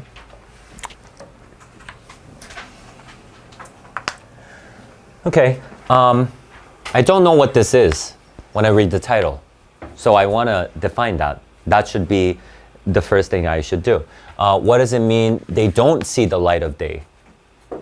I mean, after you read the passage, you know, right? You know that they don't get published or whatever, they don't even write them up, that kind of thing. But I mean, you don't know what it is because you don't know what null results are exactly. You can't understand what not seeing the light of day would mean exactly, okay? So you would just need to go to the passage with this expectation. You would first want to define null results, right? But anyway, it's going to explain to us something, right? Because it says, why null results rarely see the light of day, right? So it's probably going to explain something, right? It's going to explain a certain phenomena, right? Phenomenon, and then after they do that, they can add something, I guess, to that, or they can just end there. Like the whole passage can just be explaining why this is the case, and that would be it. But if there's some additional stuff, you need to take account of that, right? So let's take a look. Question of what to do with null results. So it defines it right off the bat. What does it say? When researchers fail to see an effect that should be detectable, right? So in theory, it works, right? In theory, it works, but when they actually perform an experiment or something like that, they don't see the data conforming to what they expected. So that's what null results are, right? Has long been hotly debated among those conducting medical trials where the results can have a big impact on lives and corporate bottom lines. Yeah, because in medical trials, it can have a direct implication. People can get hurt or whatever, right? More recently, okay, so this is, I guess, what used to be the case. More recently, the debate has spread to the social and behavioral sciences, which also have the potential to sway public and social policy. Okay, so it talked about 3 different fields, right? Medical trials, social and behavioral sciences. I don't know if this is going to be important. We know they don't talk about this, but I mean, at least when you're reading this, you should think to yourself, okay, these are some possibilities that we can explore in the body. So you should be thinking about that, but they don't end up talking about that. They just use these as just to, I guess, make the point that the debate has spread, right? This is what they wanted to emphasize, right? They wanted to say that, it's a pretty widespread debate, right? And then it says there were little hard data. So if I say little, what does that mean? There's not much, right? We can just do this, right? So it's saying there wasn't a lot of hard data, however, on how often or why null results were squelched. Okay? So what does squelch mean? Yes, but even if you don't know what squelch means, right? Wait.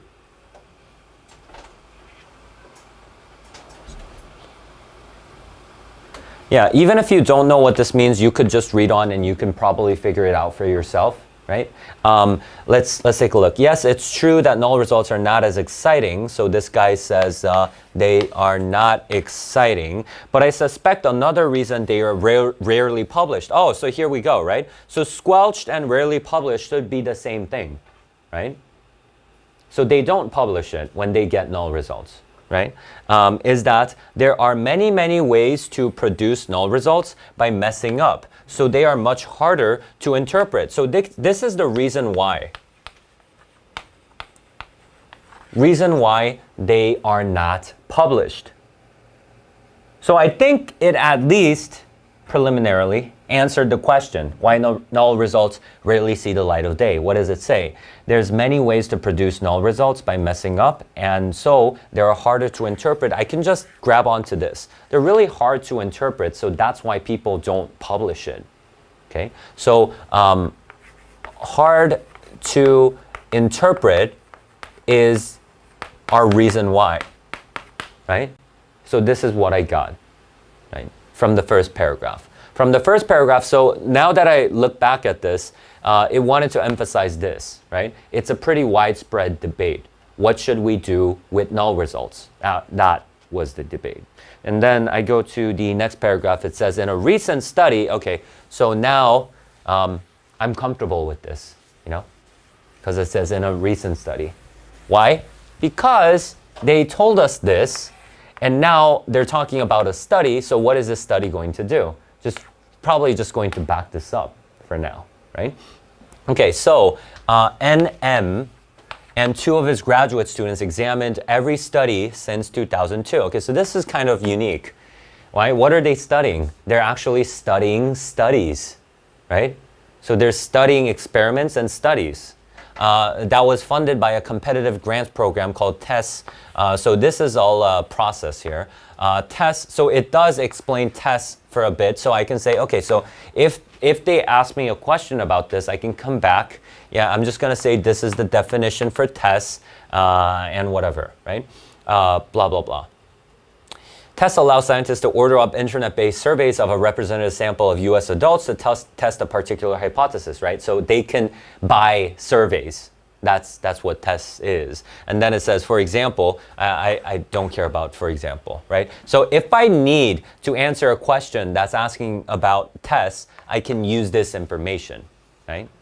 So you should annotate that. And but it's not important to us. Why? Because I'm just concerned with this, right? Hard to interpret. Because I don't exactly understand what it means. It's hard to interpret. And if it's hard to interpret, but why would they not publish it? Like I don't get this gap. You understand? If it's hard to understand, why would you not publish it? Still, it still doesn't, like, I don't get it. It's not something that comes naturally. So let's say M's team tracked down working papers from most of the experiments that weren't published, and for the rest, asked grantees what had happened. Okay, so this is their process, right? Very, very simple, right? They just went to the people who did the studies, and then they're like, hey, what happened, right? That's how they did the study, right? In their email responses, some scientists cited deeper problems with the study or more pressing matters. But, okay, so this is actually the more important part, right? So some is less important than this part, right? So this is our result number 1, but this is going to be our result that's actually going to count, right? So what's the result? Also believe the journals just wouldn't be interested. Oh, okay. So they're hard to interpret, so the journals wouldn't be interested. That would kind of be what it is. But in order for you to understand this, you kind of need to know how this thing works, what like professors do and stuff, right? What's a journal? Is it 일기장? An academic paper. Yeah, like an academic journal would be like it could be a paper, it could be like a magazine that they subscribe to, like a scientific magazine, and you know, like they have a bunch of articles there, right? And who reads that? Only professors, right? Like all the professors read it, or you know, people who are trying to get a PhD or a master's, they read that kind of stuff to do research or whatever, right? But it's a big deal, right? Getting into those journals, right? That's what professors focus on, right? With their research. So if they wouldn't be interested, like they don't have any incentive to continue their study, right? So I guess that explains why they were not, they just stopped or something like that, right? Unfortunate reality of the publishing world is that null effects do not tell a clear story. Okay, so I see another definition for null results, said one scientist. Said another, never published, definitely disappointed to not see any major effects. Okay, so these people, like from this study, what we get, the primary result that we get is they wanted to be published in journals, but they thought the journals wouldn't be interested, and so they kind of stop or whatever, right? Their answer suggests to M, okay, so here's our significance, of course, right? So what's the significance? That rescuing findings from the file drawer will require a shift in expectations. Okay, so it's just a vague response that we get for now, right? Shift in expectations. Well, what do you mean? What kind of expectations are you talking about? And what kind of shift do you mean? Now, this should be the focus when you're reading down now. Okay? What do you mean exactly, shift in expectations? What kind of expectations are there? What exactly do you mean by a shift? What kind of change are you talking about? What needs to change, okay, so here we go, right? Is the culture, the author's belief about what will happen if the research is written up. Okay. So the expectation and their belief, I mean, the culture itself needs to change so that everybody's encouraging everybody to write it up, right? But as of now, what's happening? They don't think they're going to be published, so they just don't write it, okay? So that's That's what he means by this, right? Not unexpectedly, the statistical strength of the findings made a huge difference in whether they were ever published. So again, we're going off, this is another result, right? So the statistical strength made a huge difference in whether they were ever published. So these two things have a correlation, right? Statistical strength, like if it's statistically strong, they're probably going to be published, I guess. I mean, weaker ones wouldn't be published. This is just common sense, right? So they're saying like, okay, the statistical strength, if it goes up, you're likely to become published, right? So this is another result that they discuss. And then it says overall 42%. Okay, so if it's talking about numbers specifically, I don't care now. Why? Because it's probably just going to support this correlation, right? If it's statistically strong, it's going to be published. If it's not likely to be published. Of these, 62% were ultimately published compared with the 21% of the null results. Yeah, so that's exactly what I expected, right? I mean, it conforms to the correlation that we have. So next part, however, the Stanford team was surprised that researchers didn't even write up 65% of the experiments that yielded a null finding. Okay, so this was actually surprising to them. So this is a result that's actually pretty significant to us. And so if you were to highlight any kind of result, this would be it, right? And we can get another hint at that because it has a however in front of it, right? So they didn't even write it up. So what did it mean? What does it mean write up? I guess like document it. Right? So they were doing the study and then like all of a sudden they're just like, 안 해, and then just quit, right? So that's what happened, right? Scientists not involved in the study praise its clever design. So this study is talking about NM's study, right? We're not talking about the individual studies that were studied. We're talking about the study itself, the study of studies, right? It's a very important paper that starts to put numbers on things we want to understand. Okay, so this person just likes this. So I would say he's an agree guy, right? Next part, he and others note that the bias against null studies can waste time and money when researchers devise new studies replicating strategies already found to be ineffective. Okay, so these people, what do they say? They say it can waste time and money. So I don't know where this is going, but I'm just going to get the key phrase from here. Okay, can waste time and money. I'm sure a lot of you underlined this part, right? Can waste time and money. And then it says worse. Wait. So as soon as you see worse, now you should start thinking. Why? Because obviously now it's starting to list something. You see what I mean? Let's say, for example,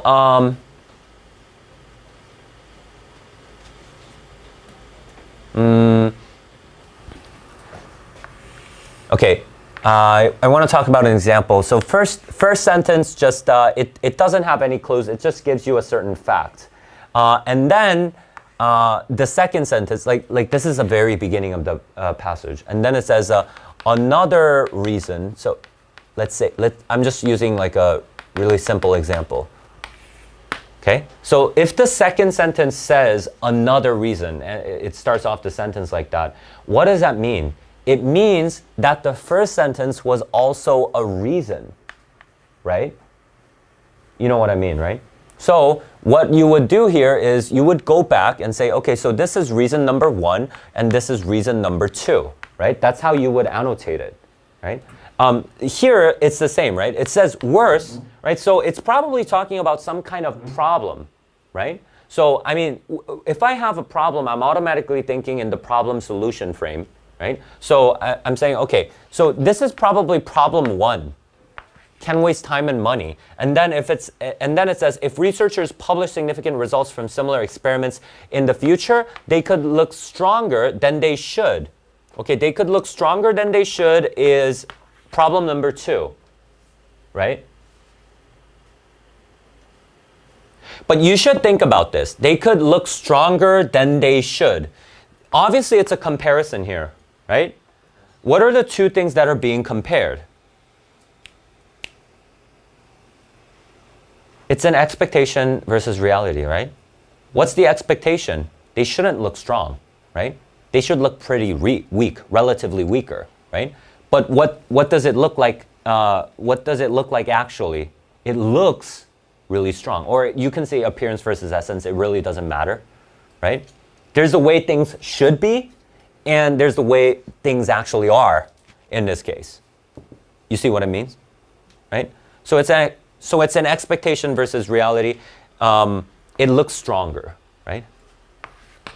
Okay, and then it says because. Okay, so it's a cause and effect. Because the earlier null studies are ignored. Okay, well, we'll think about what this means a little bit later after we read this. But first, and then let's go to the next sentence. It says even more troubling. So I'm just going to say this is PR3, right? Problem 3. Even more troubling to M was the fact that 2 scientists whose initial studies didn't work out went on to publish results based on a smaller sample. Huh. Okay, so they went to a smaller sample. How is that a problem? Can somebody tell me why this is a problem?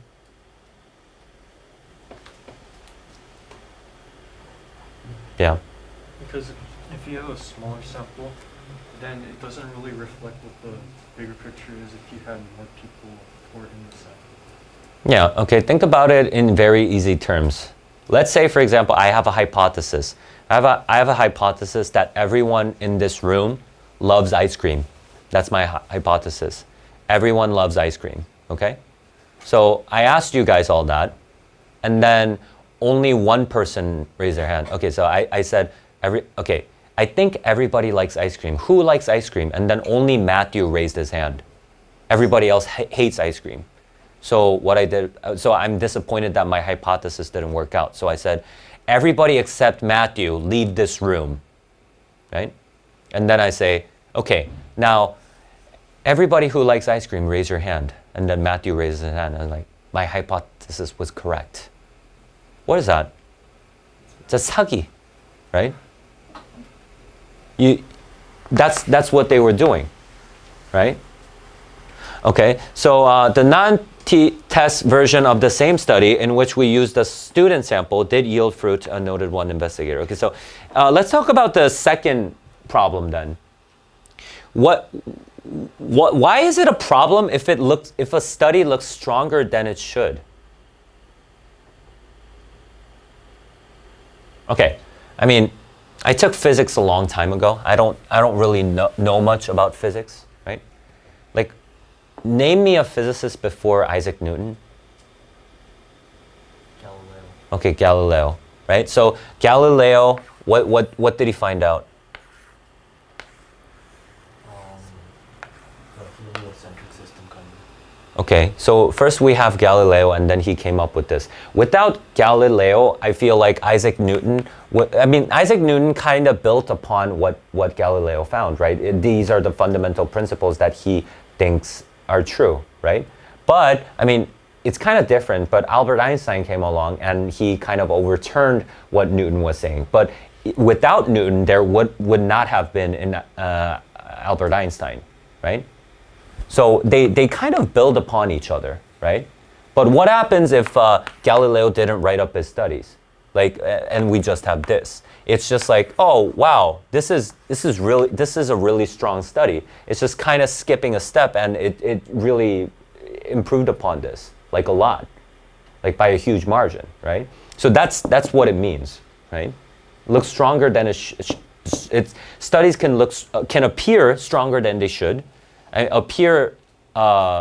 appear stronger than they actually are because earlier studies were ignored or not written up, right? So that's what it means.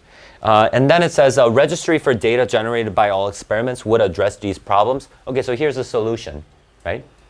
So we have all the problems, now we have the solution. What's the solution? A registry for data. And then it says, actually I'm not gonna read it. I mean, I took a glance at it, and it's kind of explaining what the registry is gonna do, right? So I think I'm good right? If it asks me a specific question about this, then I'll come back to this later on, but I know the solution. This is a potential solution. It's not that the solution happened, right? It's saying this has the possibility of solving the problem. Okay, so let's take a look at the passage again, right? So here, in the very beginning, we took account of all of this, right? So it's really hard to interpret. Null results are results that are harder to interpret, and they don't conform to the scientists' expectations. So usually, it's not scientists. It's okay. It is scientists, but social sciences, right? But anyway, so this described the process, right, of this study that was going to support this.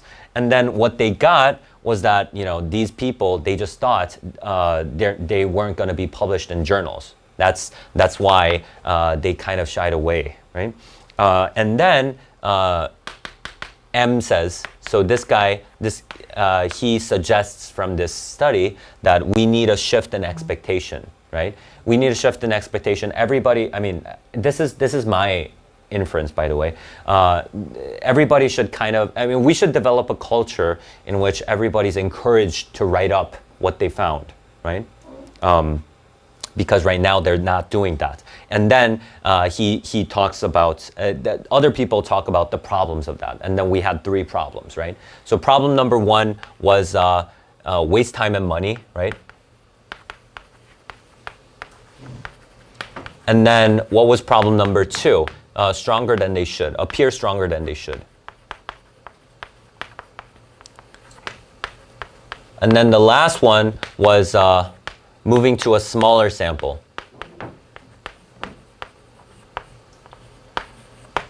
Okay. And then it talked about the solution, okay? So now let's take a look at the passage. Take a look at the questions. Number 11, it says a passage primarily serves 2. Okay, so the primary purpose of the passage. So I have enough. So just trust in yourself. Do not go back to the passage. Let's just go. It says discuss recent findings. Okay, I guess you can. I'm not so sure about findings. It focused on one study in particular. But anyway, concerning scientific studies and dispute a widely held belief. No. Then, in this case, we would need this box. Dispute a widely held belief. What would that belief be? It's not trying to dispute the fact. A widely held belief is, if you write up null results, you're not going to get published in a journal. But he's not disputing that, right? So I wouldn't say this is the answer. B says explain a common practice. There you go. Common practice, what? Squelching null results in the reporting of research studies and summarize a study. Yes, this is an M study that provides support for a change. Yes, offers a solution. Not offers a solution, but he's saying, hey, we need to change the expectation, right? That's the significance that he came down to. So B would be the answer. Did anybody choose something else? C. Let's take a look. Describe the shortcomings in current approaches to medical trials. This is way too specific, right? Medical, as soon as it says medical trials, I'm not looking at that because I know that's way too trivial, right? D, provide context as part of a call for stricter controls. I guess the registry for data, if you argue for it, it could be like a stricter control. So I'm going to let this go for now. And challenge publishers. Well, no, it's not saying anything to publishers, right? So D is not the answer. So B is the answer. Let's go to 12, allows. Okay, this one would simply be D, right? This is, okay, strength is when it's talking about the statistical strength, right? Statistical strength. Oh, so you could say, oh, this study is statistically strong. This study is statistically weak, right? So the subject itself that would come for this adjective would be this study, like a study. a study could be statistically strong or statistically weak, right? So I would say significance then, right? Did anybody choose C? Okay, good. 14. Passage indicates that a problem. Okay, so we have a bunch of problems, right? I have 3 in mind. So what am I going to do? I'm just going to look through the answers. I mean, if you annotated the problems 1, 2, 3, it's easy to eliminate ones that don't conform to this. But what if I get 2? I mean, what if I eliminate 2 answer choices and I have 2 problems that are actually in the passage? Then I have a line reference, right? Then I can only have 1 problem that can correspond to a line, right? So let's just take a look. Results of related studies will be misleading. Who chose A? Okay. Who chose B? C? D? Okay. So if you look at the wording itself is not exactly what you expected. The wording could be a little bit more difficult. In this case, it can help to work backwards, okay? What do I mean by that? Go to the line reference question first, right? So what do I mean? Why don't you check line 38 to 40? Tell me what problem that is. Which, is it problem number 1, problem number 2, or problem number 3? 38 to 40? Okay, what about 56 then? That's probably not. Okay.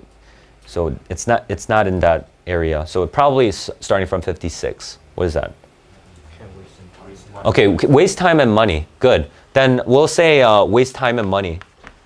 What about D? Stronger than they should. Good. So we have these 2. So let's go back here. This one is the easiest to rephrase, right? Can waste time and money. Can you find me can waste time and money here? No. So this is not our answer. So I'm just going to choose D first, okay? For the line reference, I'm just going to choose it because we have no choice, right? So my answer is stronger than they should, right? So what is this? So you should. If you recognize that this is an expectation versus reality or appearance versus essence, then you could solve it pretty easily. Why? Misleading. Right? That's what it is. That's what misleading is.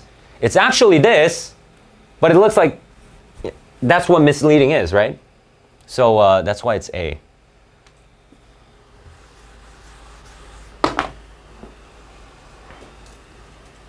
Okay, 16. Based on the passage, to which of the following hypothetical situations would M most strongly object? Okay, so do I have a line reference question for this? Well, first of all, I kind of surprised. Why? Most, right? I have a comparison here. So what does that mean? So even among scenarios in which he would object, to which he would object, there's one that's relatively the worst. Right? So if you go to the line reference, you would see that, I mean, I'm going to just delete D, right? Because I see a registry here, right? This is when it's talking about the solution. So I'm not going to look at this. Let's check 62 to 68. What does it say? Even more troubling. There we go, right? Even more troubling. And this was actually problem number 3. So basically this is saying, okay, actually problem 2 is worse than problem 1, right? But problem number 3 is worse than problem number 2. So our answer is going to be problem number 3, right? So problem number 3 is going to be our answer. So just choose that line reference first. And after that,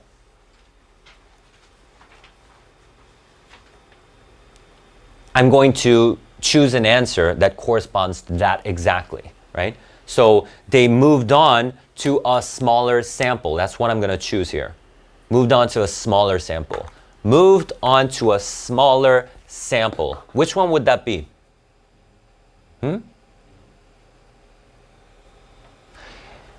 B says research team excludes the portion of data that produce null results when reporting. Yeah. I mean, if you exclude something, the sample would be smaller, right? So answer is B.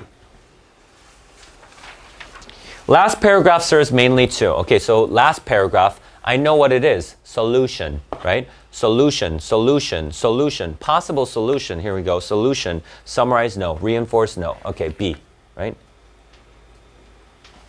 According to the graph, social science studies yielding strong results were, okay, so let's just go back to the graph, strong results. So strong results,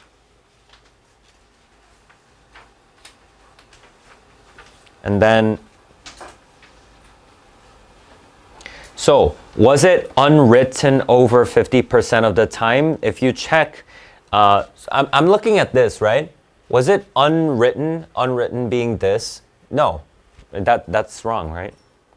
What about B?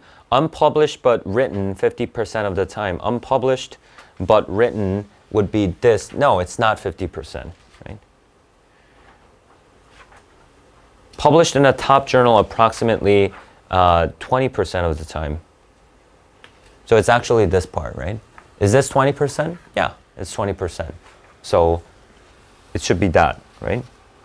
C?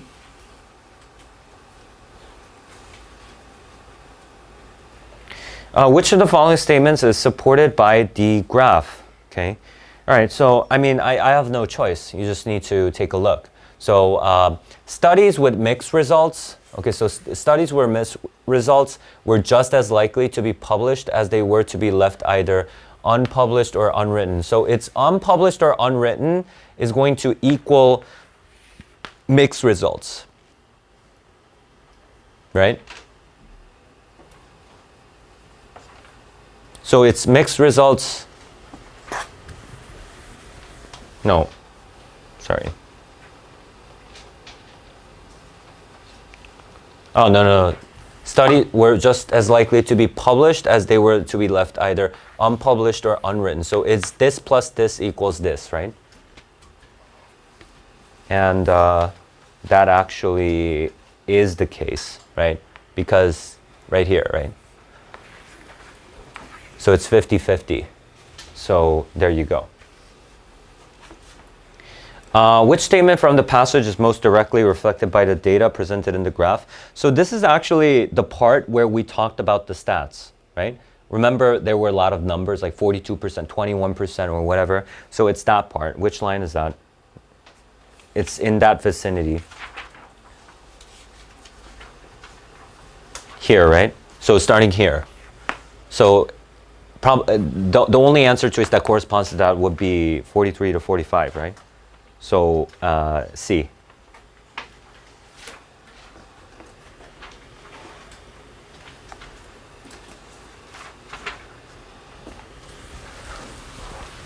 Okay, any questions on that passage? Yeah. For 18,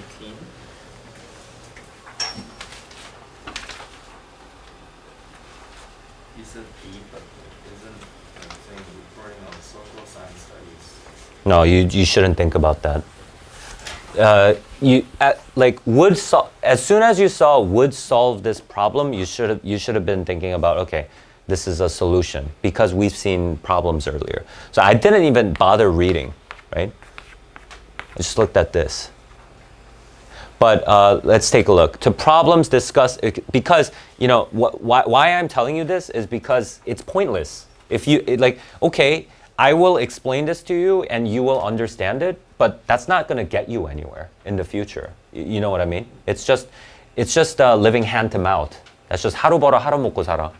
You know what I mean? Me explaining this to you, that's just going to be for this passage. But with that in mind, okay, the problems discussed in the passage regarding the reporting, yeah, it's about the reporting of social science studies. Why is it not? Because when they're reporting social science studies, they wouldn't report it. That was the problem. That was the problem that we had with null results. They got null results, they wouldn't report it, and yeah. Was your question something else? No, I was just like wondering if like social science studies is like too narrow of a scope. No. We were talking about social science passages. 20. Oh, okay.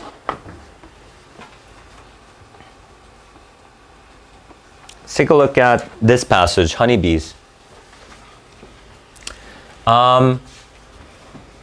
Honeybee CCD, colony collapse disorder, I don't know what this is possibly caused by a dietary pyrethrum deficiency. Oh, that's so easy. Why? Cause and effect, right? So, pyrethrum deficiency is going to cause CCD. Pretty easy, right? I think I got it, right?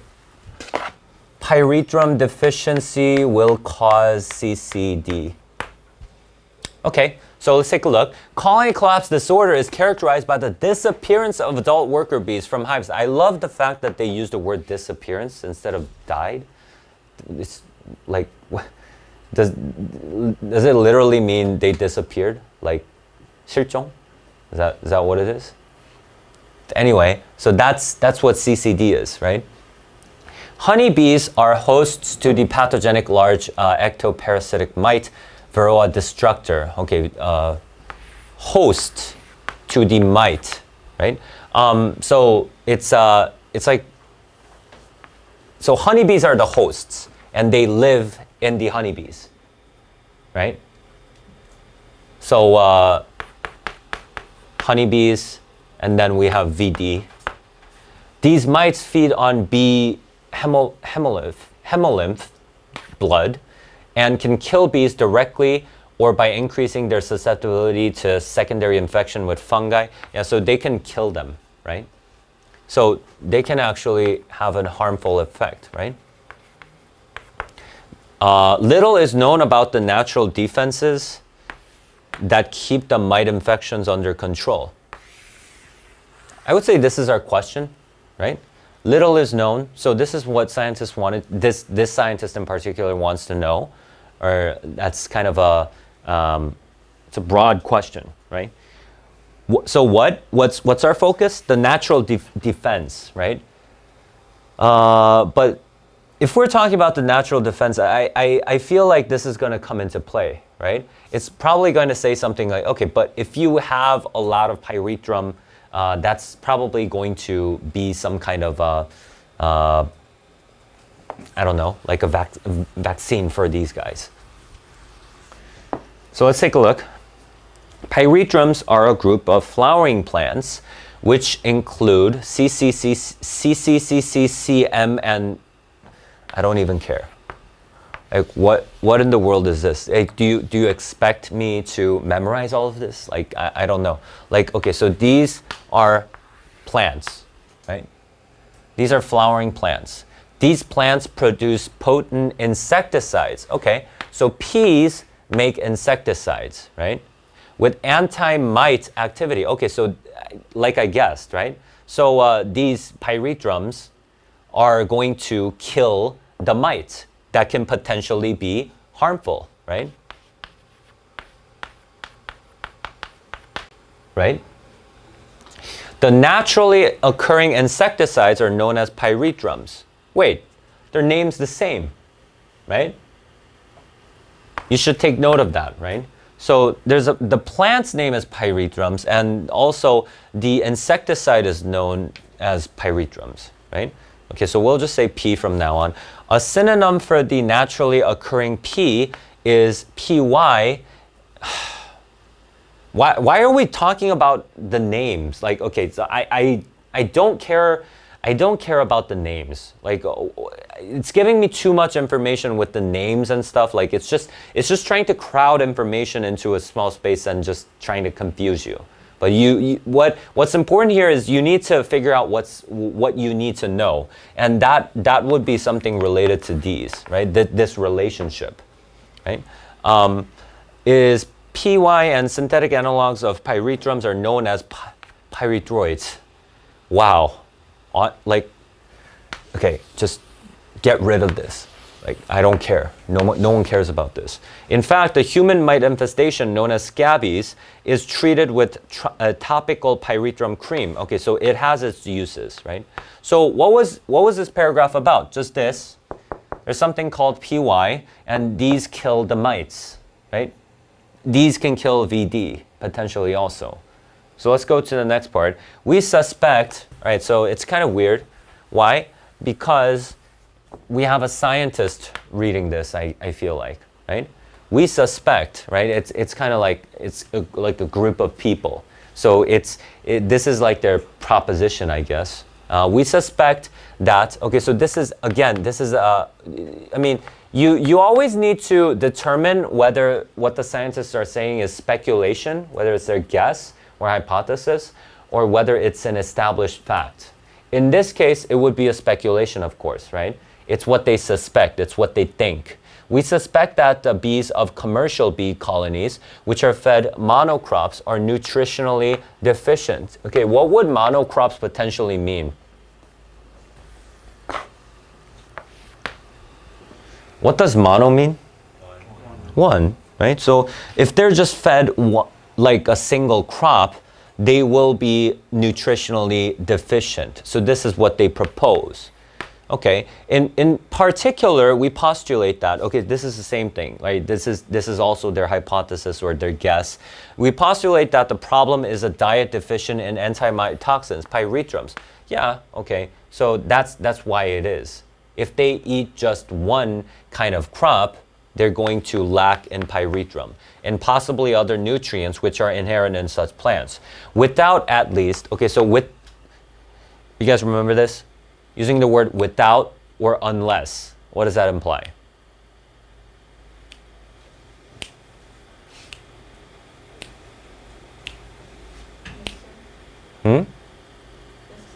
Yes, it means it's necessary. It means you need that, right? Without at least intermittent, what does intermittent mean?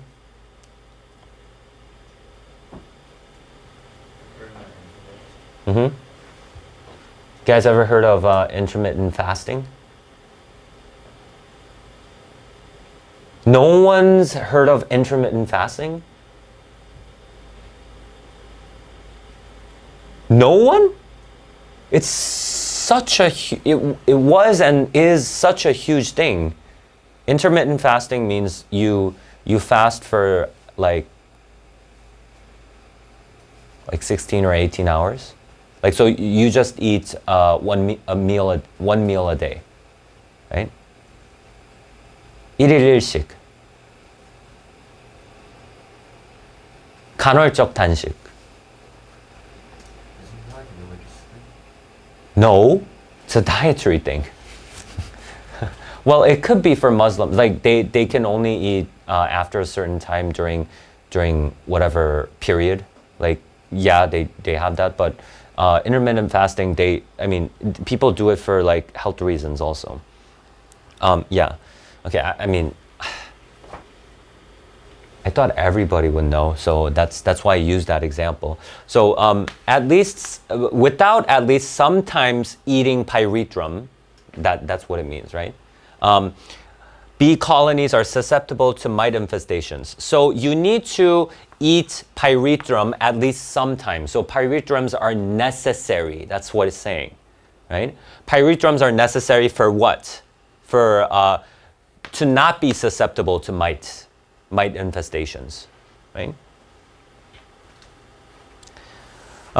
Which can become fatal either directly or due to a secondary infection. Well, this is something that we mentioned in the first paragraph, right? When we talk about the secondary infection or directly, things like that, okay? So let's go to the next part, and then it says, this secondary infection can be viral, bacterial, or fungal, and may be due to one or more pathogens. Okay, so, well, okay, fine. I have a cause and effect here. In addition, immunocompromised, it means your immune system is compromised, I guess, right? Immunocompromised or nutritionally deficient bees may be further weakened when commercially produced insecticides are introduced into their hives by beekeepers. Okay, so this could also be a problem. Okay, so he's talking about the possible scenarios in which they can be nutritionally deficient and thus susceptible to the mites, right? So what are those scenarios? First scenario is monocrop, right? They eat only a single type of crop, right? And that is going to make you nutritionally deficient, aka you're not going to have pyrethrum, and then you're going to be susceptible, right? What about the next one? Commercially produced insecticide, right? Insecticides can also lead to the same effect, right? We further postulate that the proper dosage necessary to prevent, okay, so they have another hypothesis that they need to put forward. What is that? Proper dosage necessary to prevent mite infestation may be better left to the bees, okay? So it's just, don't give them a fixed amount. You don't determine yourself the amount that you're going to give to the bees. Let them decide, right? Just have like pyrethrum here and then just, say, eat when you want, right? 자율배식 to the bees, right? Who may seek out or avoid pyrethrum containing plants depending on the amount necessary to defend against mites and the amount already consumed by the bees, which in higher doses could be potentially toxic to them, right? So just leave it to the bees, right? Leave it up to the bees. This hypothesis can best be tested by, okay, so on occasion you're going to get these, right? What am I talking about? Did they perform an experiment? No. What is he saying? He's saying, yeah, this experiment could work, right? Like a really irresponsible approach, right? They're not doing the experiment themselves. They're just saying, yeah, this could help. Okay? You need to be able to recognize that. They can ask you questions about that. They like to ask questions about that actually when it shows up. So take note of that, right? They didn't actually do the experiment. They're proposing an experiment or suggesting that this could potentially work. And they're presenting this as a possibility, or a chance to solve this, right? I mean, not solve this, but test this idea. Test the idea that they have. So what did they have? They had hypotheses, right? Multiple hypotheses. And they said, but actually, it's kind of important. Why? Because we have several hypotheses. He speculate, postulate, and then postulate it again. So I think he had like 3 or something. But what does this hypothesis refer to? It's just going to refer to the most recent one here, right? So it was this one, right? Proper dosage. Proper dosage is best left to the bees, right? So it's probably that. It's probably that hypothesis that can be tested here. This hypothesis can best be tested by a trial wherein a small number of commercial honeybees are offered a number of pyrethrum-producing plants, as well as typical bee food source such as clover, while controls are offered only the clover.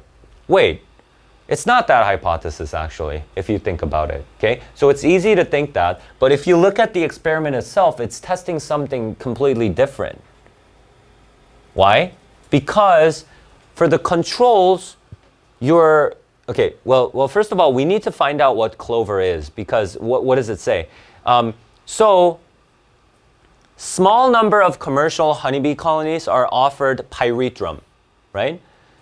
As well as a typical bee food source such as clover, right? So what are one group's given? So one group's given pyrethrum plus typical bee food, which is clover, right? What's the other group given? Just clover, just typical bee food. What does this mean? It means that these are not pyrethrums, right? And that was the question, right? So you should be able to spot contrasting ideas consistently, which we do always when we're annotating, right? Anyway, mites could then be, so what idea is this testing? Yeah, that was what I was getting at, right? It's probably just talking about, the effect. I mean, they suspected that a deficiency in pyrethrums what leads to their susceptibility to mites, right? So it's probably testing that idea. I'm not so sure. Anyway, so let's take a look. And the effects of the mite parasites on the experimental colonies versus control colonies, right? Okay. It might be beneficial to test wild-type honeybee colonies in this matter as well. Okay, so wild-type honeybees, in case there could be some genetic difference between them that affects the bee's preference for pyrethrum-producing flowers. Okay, so he's saying, very irresponsible guy. He's not doing anything himself. He's saying, maybe you guys can do this also, right? Maybe you guys can include this in the experiment. And then it's done, right? So didn't even do any experiments.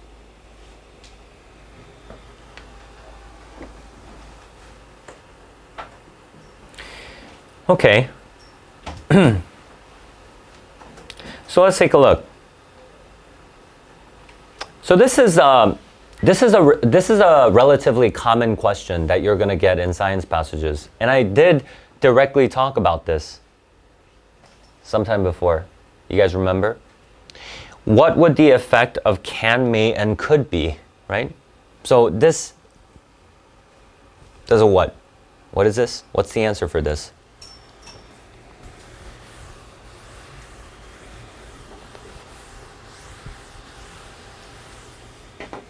What is this? Okay, who chose A? B? C? D? Okay, yeah. We talked about this in this exact wording, right?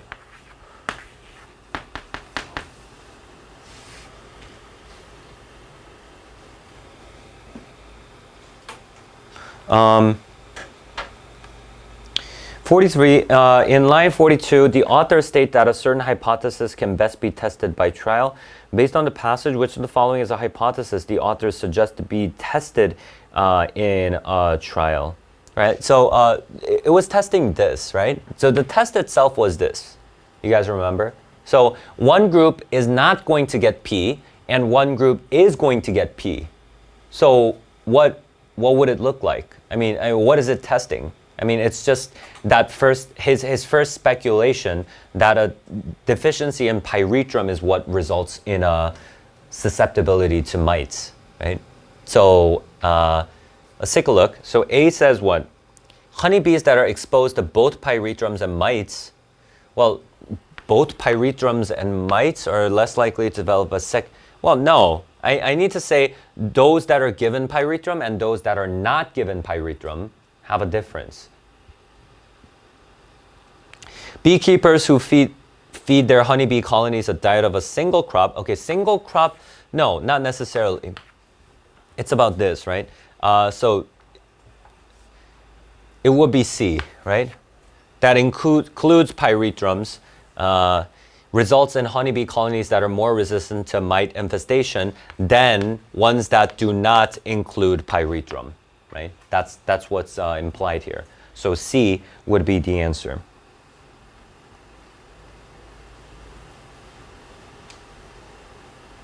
What will be the line reference for this? Well, I'm not going to look in the very beginning of the passage. Maybe, yeah. Okay, so we suspect. Okay, let me just check 19 to 21 first. We suspect that, okay, so this is monocrops, so it should be D, right?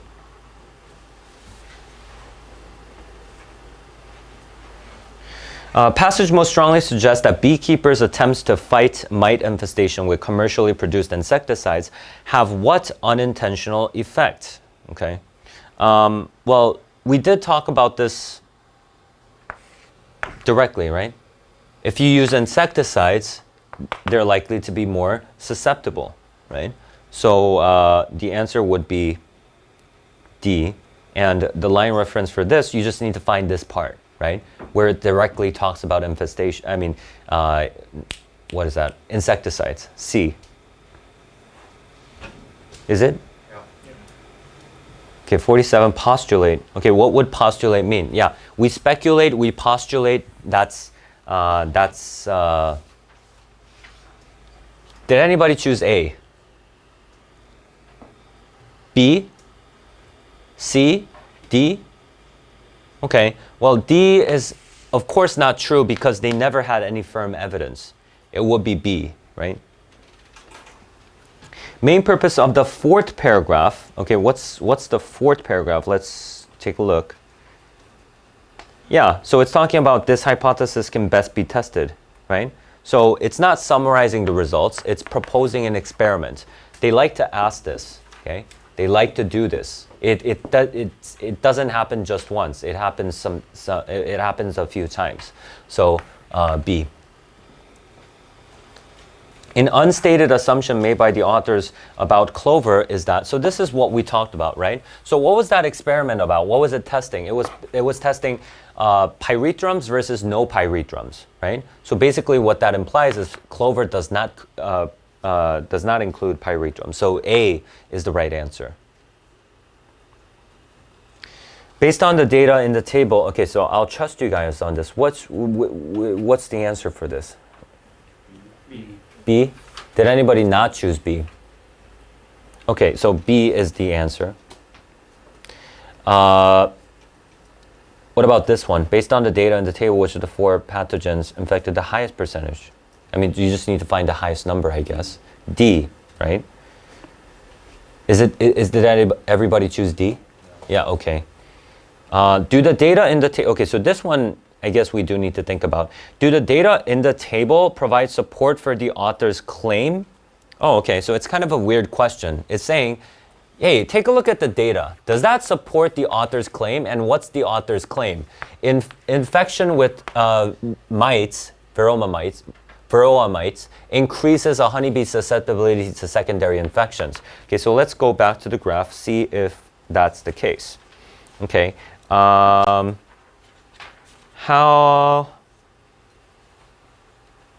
in the world would you know? I mean, I don't have any mites here.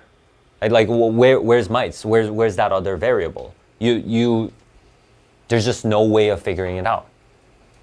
You know what I mean? So it would be C or D. C says because the data do not provide evidence about bacteria. No, not about bacteria. D, because the data do not indicate whether the honeybees had been infected with mites. Yeah, this is not included. So D is the right answer. Okay, so before tomorrow's test, I want to go over something.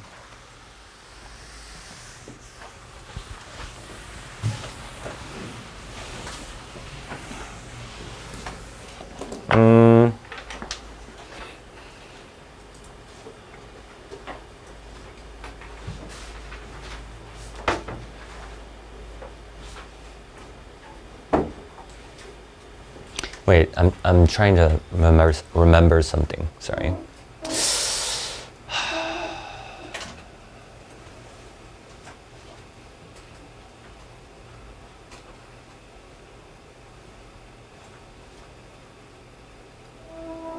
Okay, actually no.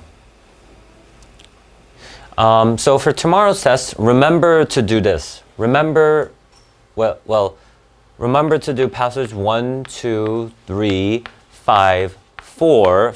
By 4, I mean history passage. Like if the history passage is the third passage, do this one last. Like history passage last always. Okay. Then what about let's say, for example, you have 5 minutes left. You have 5 minutes left, and then you got to the history passage. Should you read the passage? What should you do? Do the vocab questions, okay? And also, what's another thing that you could do? Do some local questions. Not the main idea questions or the shift focus questions or, you know what I mean, right? Don't do the global and general questions, do the specific questions. Don't read the passage. You're not going to get it in 5 minutes, right? Please remember that. And also, let's say, okay, when's the best time to, what's the best way to bubble your answer sheet? Okay, who finishes the entire section and then bubbles it? Oh, you mean each passage or just like, The entire section. um, Okay. Who does the entire section and then bubbles it? Who does one question and then like each question, bubbling each question? Who does one passage and then bubble? Okay. Which one do you guys think is the right answer? None. Huh? No, there is a right answer. Bubble each question. For each question? Yeah. No, that's a wrong answer. each passage. Each passage is the right answer. It's not a matter of preference, okay? I should have told you guys this earlier. It's not a matter of preference. Honestly, okay? If you're not used to it, get used to it. Okay? Why? Well, okay, let me tell you why. So you finish the passage, your brain is just a mess after you finish a passage. You take a break while you're bubbling, okay? And you forget about the passage by bubbling, okay? That's what you're supposed to do. You're supposed to clear out your brain and forget about the passage while you're bubbling the passage that you just solved, okay? So always do it that way. That's way more efficient. There's no question about it, okay? I mean, yeah, it's just the way it is. You need to do that. What about for writing? For writing, it really doesn't matter, right? So for the writing section, I'm not going to tell you what to do. But don't do question by question though. That's a little bit too much. You're going to break your flow if you do question by question. I don't care if you finish one writing passage, so like question 1 to 11, and then you mark it. That's okay. Or you can do 1 through 44 and then mark it. That's okay also. But don't do question 1 and then question 1 bubble, question 2 bubble. Do not do that. That's going to break your rhythm. Like you need to, like just the act of doing this, that clears your brain. Okay? So don't do that, right? You guys know what I'm saying, right? Okay? So for the writing section, do that. And also, so now that we're over that, what about, so let's say, for example, I don't want to see this. I don't want to see any blank bubbles tomorrow, okay? No blank bubbles, okay? What do I mean, no blank bubbles?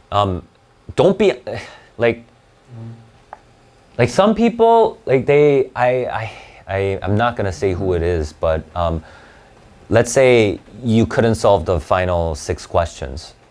They just leave it blank. They just don't bubble it.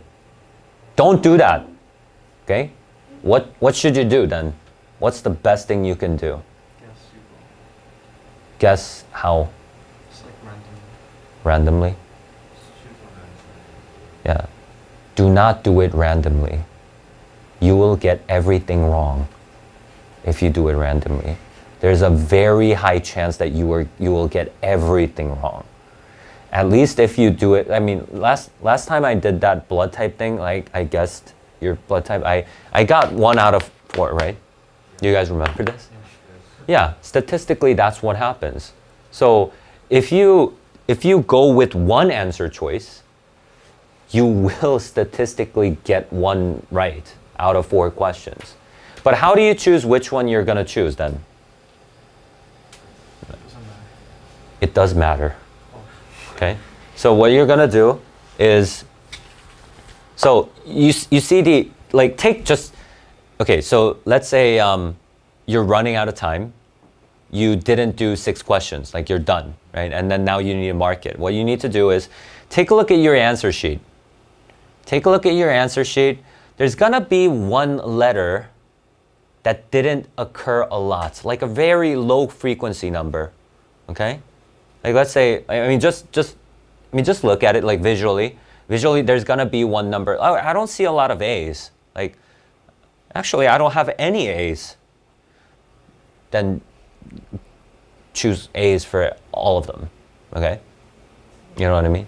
Yeah. Okay, please do that. That's your accurate score.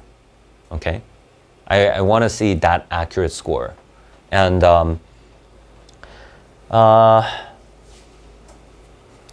for those of you who think the literature passage is difficult, for literature passages, I guess if it's even people who find literature passages hard, they don't think all literature passages hard. They think some literature passages are hard, right? So what should you do if you get a difficult literature passage?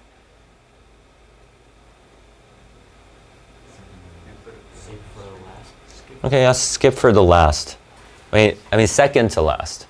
Okay, so you take a look at it, and let's say, for example, you read the prologue, and then it says Charles Dickens.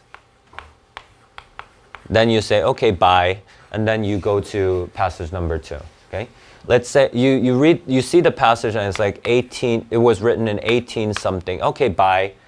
Go to passage number 2. Okay, and this is actually important. Okay, why? Because you lose confidence in yourself. You do. Okay, if you're not perfect, if you're not really good at literature, and you open the passage and then you don't understand the first sentence, you will be in dismay, and that's going to affect you when it really matters in the second and third passage, where you should get most of your questions right. Okay. You want to feel good when you're doing the second and third passage. So for those of you who struggle in the literature passage, at least occasionally, if it's not a contemporary passage, skip it. Do the second and third, fifth, and then literature passage, and then history passage, okay? So feel bad about yourself towards the end of the section, not in the beginning. At least in the beginning, you should think you're smart. By the end, when you're doing the history passage, yeah, you're going to realize you're stupid, but still, okay? So skip it. What about, okay, let's say, what about this then? Let's say you were reading the literature passage. Thought it was going to be easy. In the middle, you just don't know what it is. You lost grasp. You just completely lost it. What should you do? Just skip it, okay? Don't even think about it, okay? Don't say like, I mean, I'm almost halfway, so I might as well try to finish it. That will affect you on the second and third passage, where it matters the most, where you should hurry and get all the right answers. Second and third passage, that should happen ideally. So skip it. Okay? You're not in control of your subconscious. Okay? You can't tell yourself how to feel. Okay? And your mental is really bad. So do that. Okay? And what else?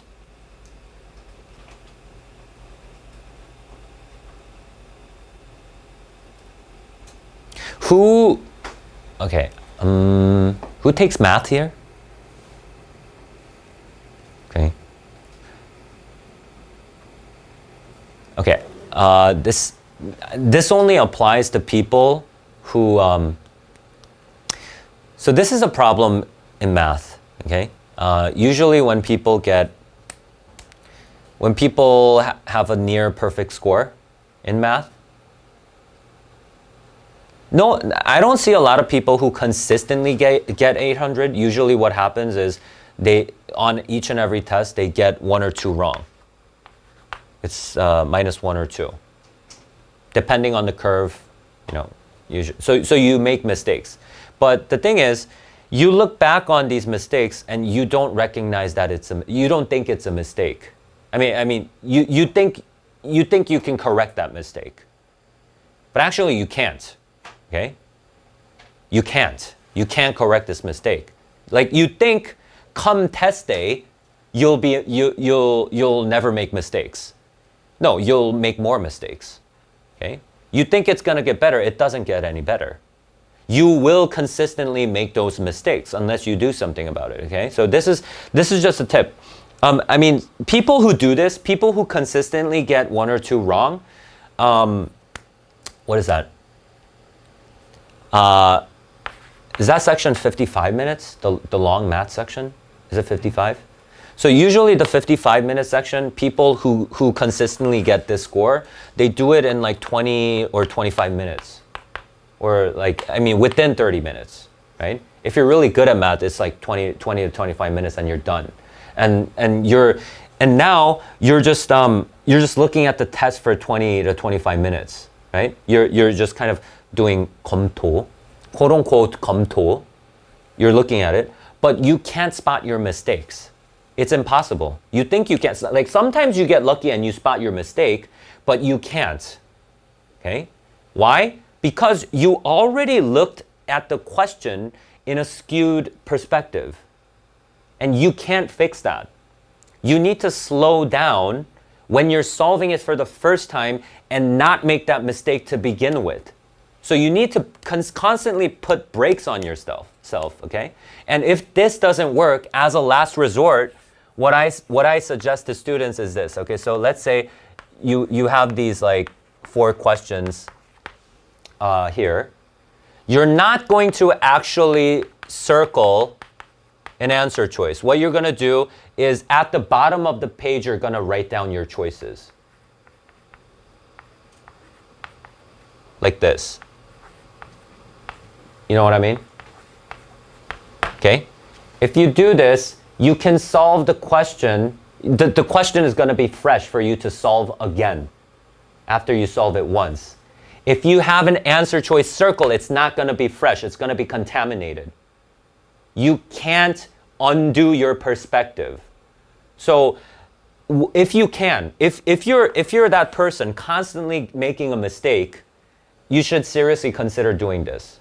And kind of distance yourself from the questions. Like when you're doing some calculations and stuff, like don't do it right next to it. Like kind of distance yourself so that you can try that question fresh again later. But this only applies to these people, okay? Doesn't apply to -4s or 5s. Doesn't apply to -20s, okay? Don't do it. If you're a -20 and you do it, you will be a -40. Okay? So don't, okay? Okay, any questions? Any questions on tomorrow's test or any question in general?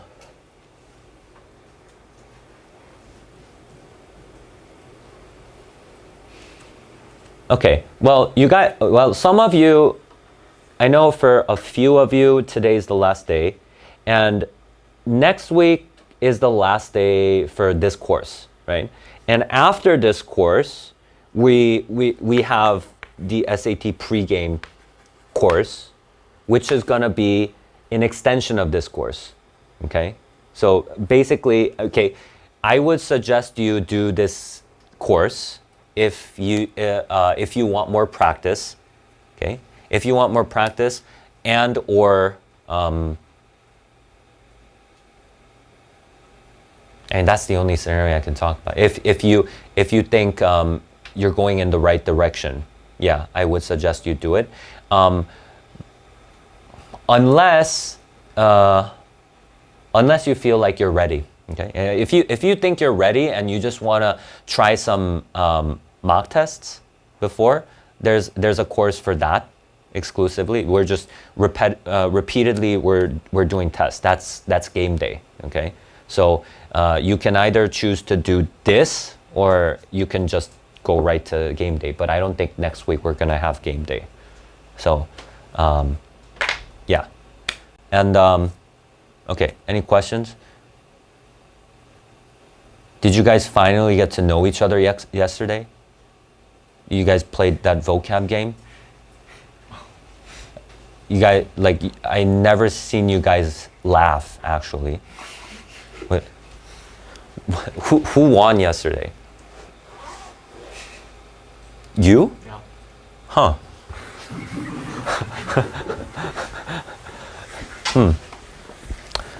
I guess nobody really tried. Oh. Okay, if you guys don't have any questions, you guys can go have lunch.